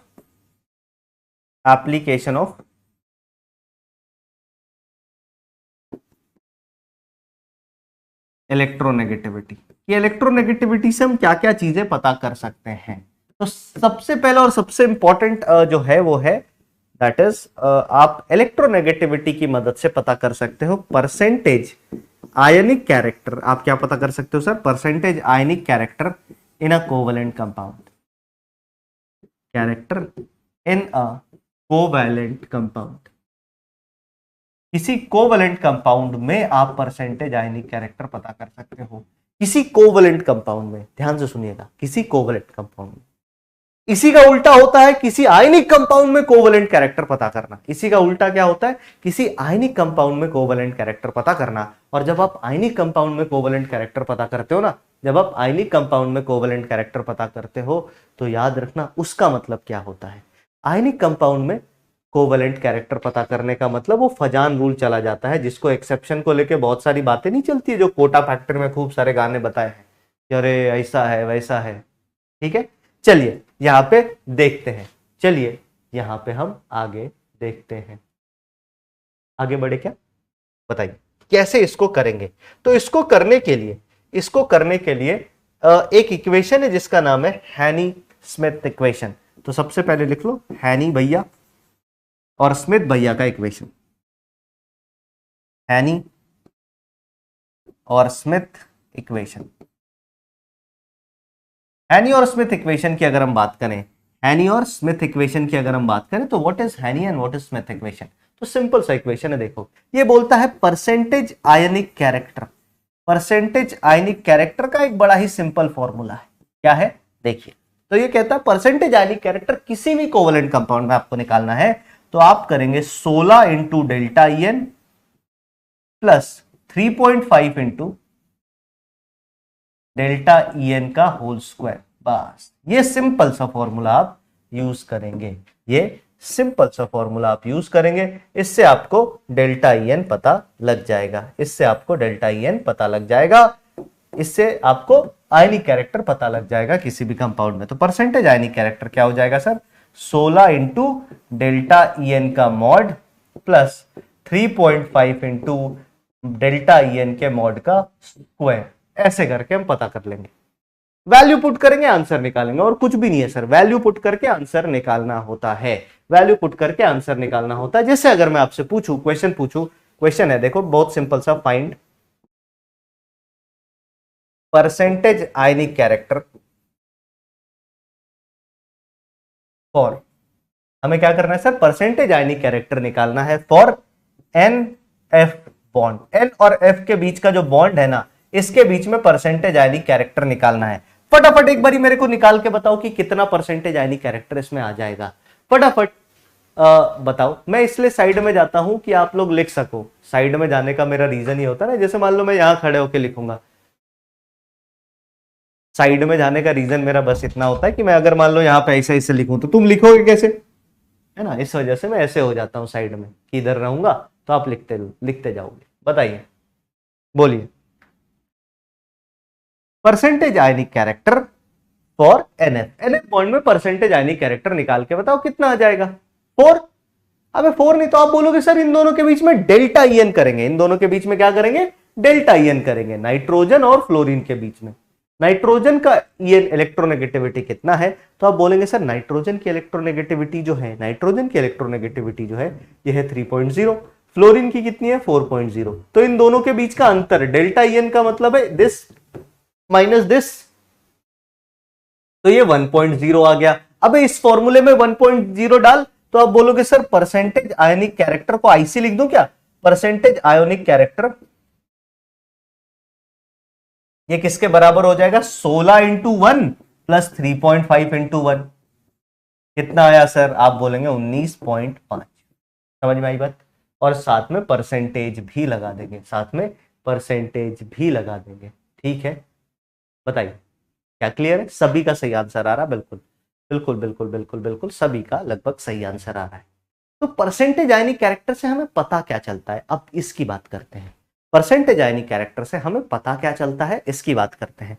ये चैप्टर हमारा है ना, कल इस चैप्टर में मैं आपको बता देता हूं, इस चैप्टर में लगभग 20-25 मिनट का टॉपिक बचता है, तो कल 20-25 मिनट, कल का 20 से 25 मिनट हम क्या करेंगे, कल का 20 से 25 मिनट हम इसको कर लेंगे, मतलब वो ऑक्साइड्स वाला पार्ट कर लेंगे, और उसके बाद हम नया चैप्टर केमिकल बॉन्डिंग स्टार्ट कर देंगे, ठीक है। तो नया चैप्टर भी हम उसी के साथ स्टार्ट कर देंगे, केमिकल बॉन्डिंग। क्लियर है क्या, बताइए। हाँ बिल्कुल बिल्कुल। तो इससे रिलेटेड एक दो बातें आपको बता दूं, फिर आज की क्लास एंड करते हैं। इससे रिलेटेड एक दो बातें आपको बता दूं, फिर आज की क्लास एंड करते हैं।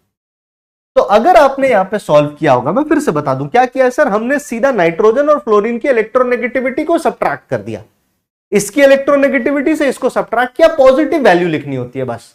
तो 4 में से 3 घटा लिया, बड़े में से छोटा घटा लेंगे कभी भी, और हम वैल्यूज निकाल लेंगे। अब मेरी बात सुन और समझ, अब मेरी बात सुन और समझ, अगर if for any compound, if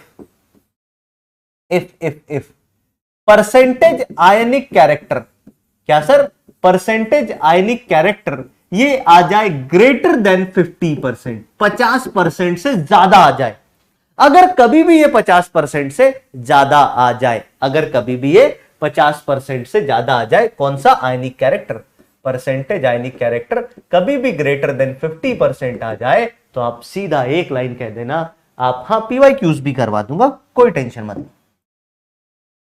देखो नीट के पीवाईक्यूज तो तुम कर लेना, नीट के पीवाईक्यूज तुम्हें बुक में मिल जाएंगे, बाकी जगह पे मिल जाएंगे, तुम सबके पास नीट के पीवाईक्यूज की बुक होगी। मैं आपको जेई के पीवाईक्यूज करवा दूंगा, किसके, जेई के, जिससे है ना, मैं आपको जेई के पीवाईक्यूज करवा दूंगा, जिससे क्या होगा sir, it will be helpful for you कि आने वाले समय में क्या क्या सवाल पूछा जा सकता है, it will be very helpful for you. तो अगर हम बात करें, अगर आयनिक कैरेक्टर कभी 50 से ज्यादा आ रहा है, तो आप बोलोगे कंपाउंड इज प्रीडोमिनेंटली आयनिक, मतलब कंपाउंड का कैरेक्टर कैसा है सर, आयनिक जैसा। Compound is predominantly ionic, predominantly predominantly ionic, इस केस में कंपाउंड आयनिक नेचर का होगा। अच्छा सर, अगर कभी भी परसेंटेज आयनिक कैरेक्टर, अगर कभी भी परसेंटेज आयनिक कैरेक्टर जो है वो क्या आ जाए सर, वो लेस देन 50% आ जाए, तब आप क्या बोलेंगे? तब आप बोलेंगे सर 50% से भी कम आयनिक है तो क्या आयनिक है ना सर? 50% से ज्यादा आयनिक है तो आयनिक ही आयनिक है, 50% से कम आयनिक है तो क्या ही आयनिक है। तो अगर क्या ही आयनिक है की हम बात करें तो आप बोलोगे सर इसका मतलब कंपाउंड इज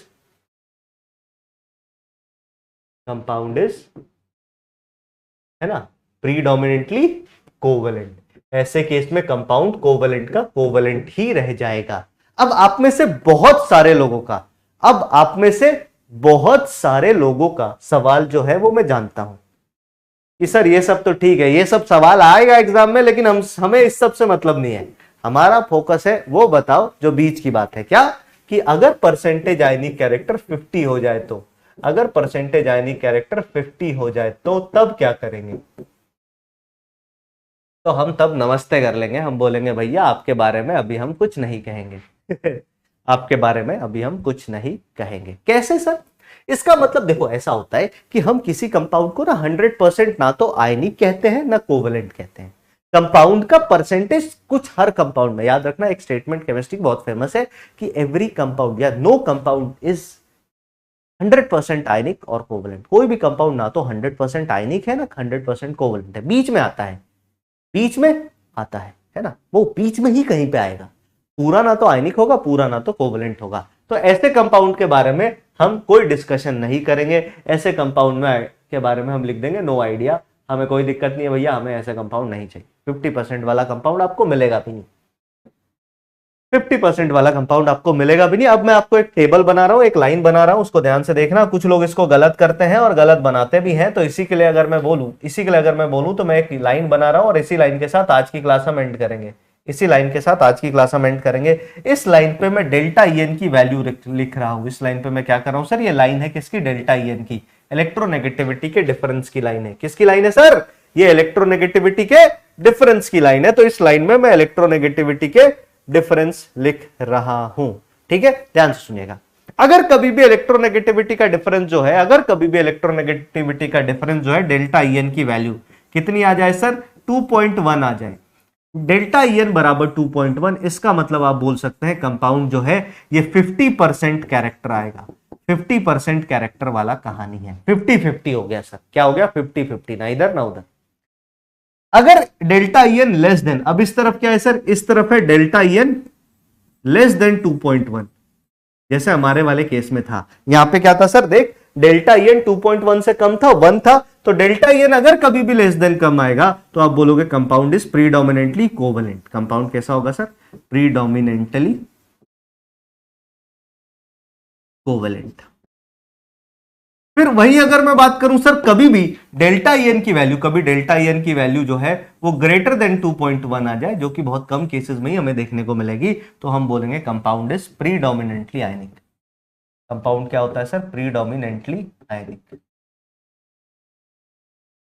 और यहां पे जो डेल्टा ईएन हमने निकाला है, याद रखना ये पॉलिंग स्केल में निकाला है। किस स्केल में? पॉलिंग स्केल में। कुछ लोग इसको 1.7 भी लिख देते हैं। 1.7 होता है लेकिन मोलिकन स्केल में होता है। जैसे मैं आपसे सिंपल सा सवाल पूछता हूं, मेरे को बताना ये बॉन्ड प्रीडोमिनेंटली कोवेलेंट है या आयनिक है, बस इतना बता दो, बस इतना बता दो, प्रीडोमिनेंटली कोवेलेंट है या आयनिक। जैसे मैंने लिया एचएफ बॉन्ड के बारे में बता दो, ये कैसा है सर? कोवेलेंट है कि आयनिक है? फटाफट मेरे को बस इतना, इससे डेल्टा ईएन निकाल के बस मेरे को इतना बता दो, बस इतना बता दो, बोलो, बताइए बेटा। It is not in periodic classification में, आपको इसका काम नहीं आएगा। इसका काम आपको आएगा केमिकल बॉन्डिंग में, बहुत ज्यादा आएगा। केमिकल बॉन्डिंग में we will be using it, जब हम फजान रूल और बाकी चीजें पढ़ेंगे। तो आप क्या बोलोगे सर? डेल्टा ईएन निकालते हैं। इसकी इलेक्ट्रोनेगेटिविटी कितनी है? आप बोलोगे इसकी है 2.1। सर इसकी इलेक्ट्रोनेगेटिविटी कितनी है? 4.0। डेल्टा ईएन कितना आया भैया? 1.9। 1.9 क्या 2.1 से कम है? हाँ सर, इस तरफ है, इस तरफ है। तो ये कैसा? अबे आयनिक कैसे बोल रहे हो? इलेक्ट्रोनेगेटिविटी का डिफरेंस कैसे निकाल रहे हो? मैंने उल्टा लिख दिया है क्या? अबे डेल्टा ईएन कितना आया यहाँ पे? 1.9। और डेल्टा ईएन अगर 1.9 आया, डेल्टा ईएन अगर 1.9 आया, तो आप बोलोगे sir this compound is predominantly covalent. This compound is predominantly covalent. हाँ, this compound is predominantly covalent. और इस चीज का यूज हम केमिकल बॉन्डिंग में बहुत करेंगे। मैं आपसे ऐसे ऐसे सवाल पूछूंगा, मजा आ जाएगा तुम्हें। तुम अगर इस चीज को नहीं जानते हो तुम सही आंसर दे ही नहीं पाओगे। ठीक है, बात समझ में आई? तो चलिए इसी के साथ आज की क्लास हम यहीं पे एंड करते हैं। एक बारी देख लेते हैं पपलू भैया को सभी लोगों के तरफ से, सभी यकीनियन के तरफ से, हमारे आपके तरफ से खूब सारा ढेर सारा नमस्कार। पपलू भैया अपना आशीर्वाद हम पे बनाए रखें। चलिए देखते हैं आज की क्लास में हमने क्या क्या पढ़ा, परंपरा के अनुसार से देख लेते हैं। देख भाई क्या किया आज पढ़ाई। सबसे पहला पॉइंट आज हमने कवर किया इलेक्ट्रोनेगेटिविटी को, पूरे दिन पढ़ा। इलेक्ट्रोनेगेटिविटी के बारे में हमने इसके स्केल्स के बारे में पढ़ा, इसके एप्लीकेशन के बारे में पढ़ा, है ना, और साथ ही साथ इसके फैक्टर्स के भी बारे में पढ़ा, जो फैक्टर्स इसको अफेक्ट करते हैं। फिर अगर मैं यहां पे चलूं, फिर अगर मैं एकदम ऊपर की तरफ चलूं तो यहां पे मैंने आपको बोला था नेचर ऑफ ऑक्साइड्स। तो नेचर ऑफ ऑक्साइड्स हम क्या करेंगे सर, इसको हम नेक्स्ट क्लास में कवर अप कर लेंगे। इसको हम नेक्स्ट क्लास में कवर अप कर लेंगे, वहां पे इसको दी एंड इसका करेंगे। तो that's all we have in today's class. Homework कुछ दूंगा, उसको जरूर देख लेना। मिलते हैं हम अगले लेक्चर में, तब तक के लिए बाय बाय, टेक केयर, ध्यान रखें और खूब मन लगा के पढ़ाई करते रहें। सर इसका कोई ट्रेंड नहीं होता, ट्रेंड सिंपल है। इलेक्ट्रोनेगेटिविटी जब हम क्या कहते हैं राइट, मतलब पीरियड में लेफ्ट टू राइट जाते हैं तो बढ़ती है ना। यहाँ पे लिख ही देता हूँ मैं, पपलू भैया के सेगमेंट पे लिख ही देता हूँ। इलेक्ट्रोनेगेटिविटी का ट्रेंड क्या है सर, लेफ्ट टू राइट जब हम जाएंगे तो इलेक्ट्रोनेगेटिविटी इंक्रीजेस, जब हम टॉप टू बॉटम आएंगे तो इलेक्ट्रोनेगेटिविटी डिक्रीजेस। ये नॉर्मल ट्रेंड है, यही जनरल ट्रेंड यूज होता है फॉर इलेक्ट्रोनेगेटिविटी। तो चलिए इसी के साथ हम मिलते हैं अगले लेक्चर में, तब तक के लिए बाय बाय, टेक केयर, ध्यान रखें और खूब मन लगा के पढ़ाई करते रहें।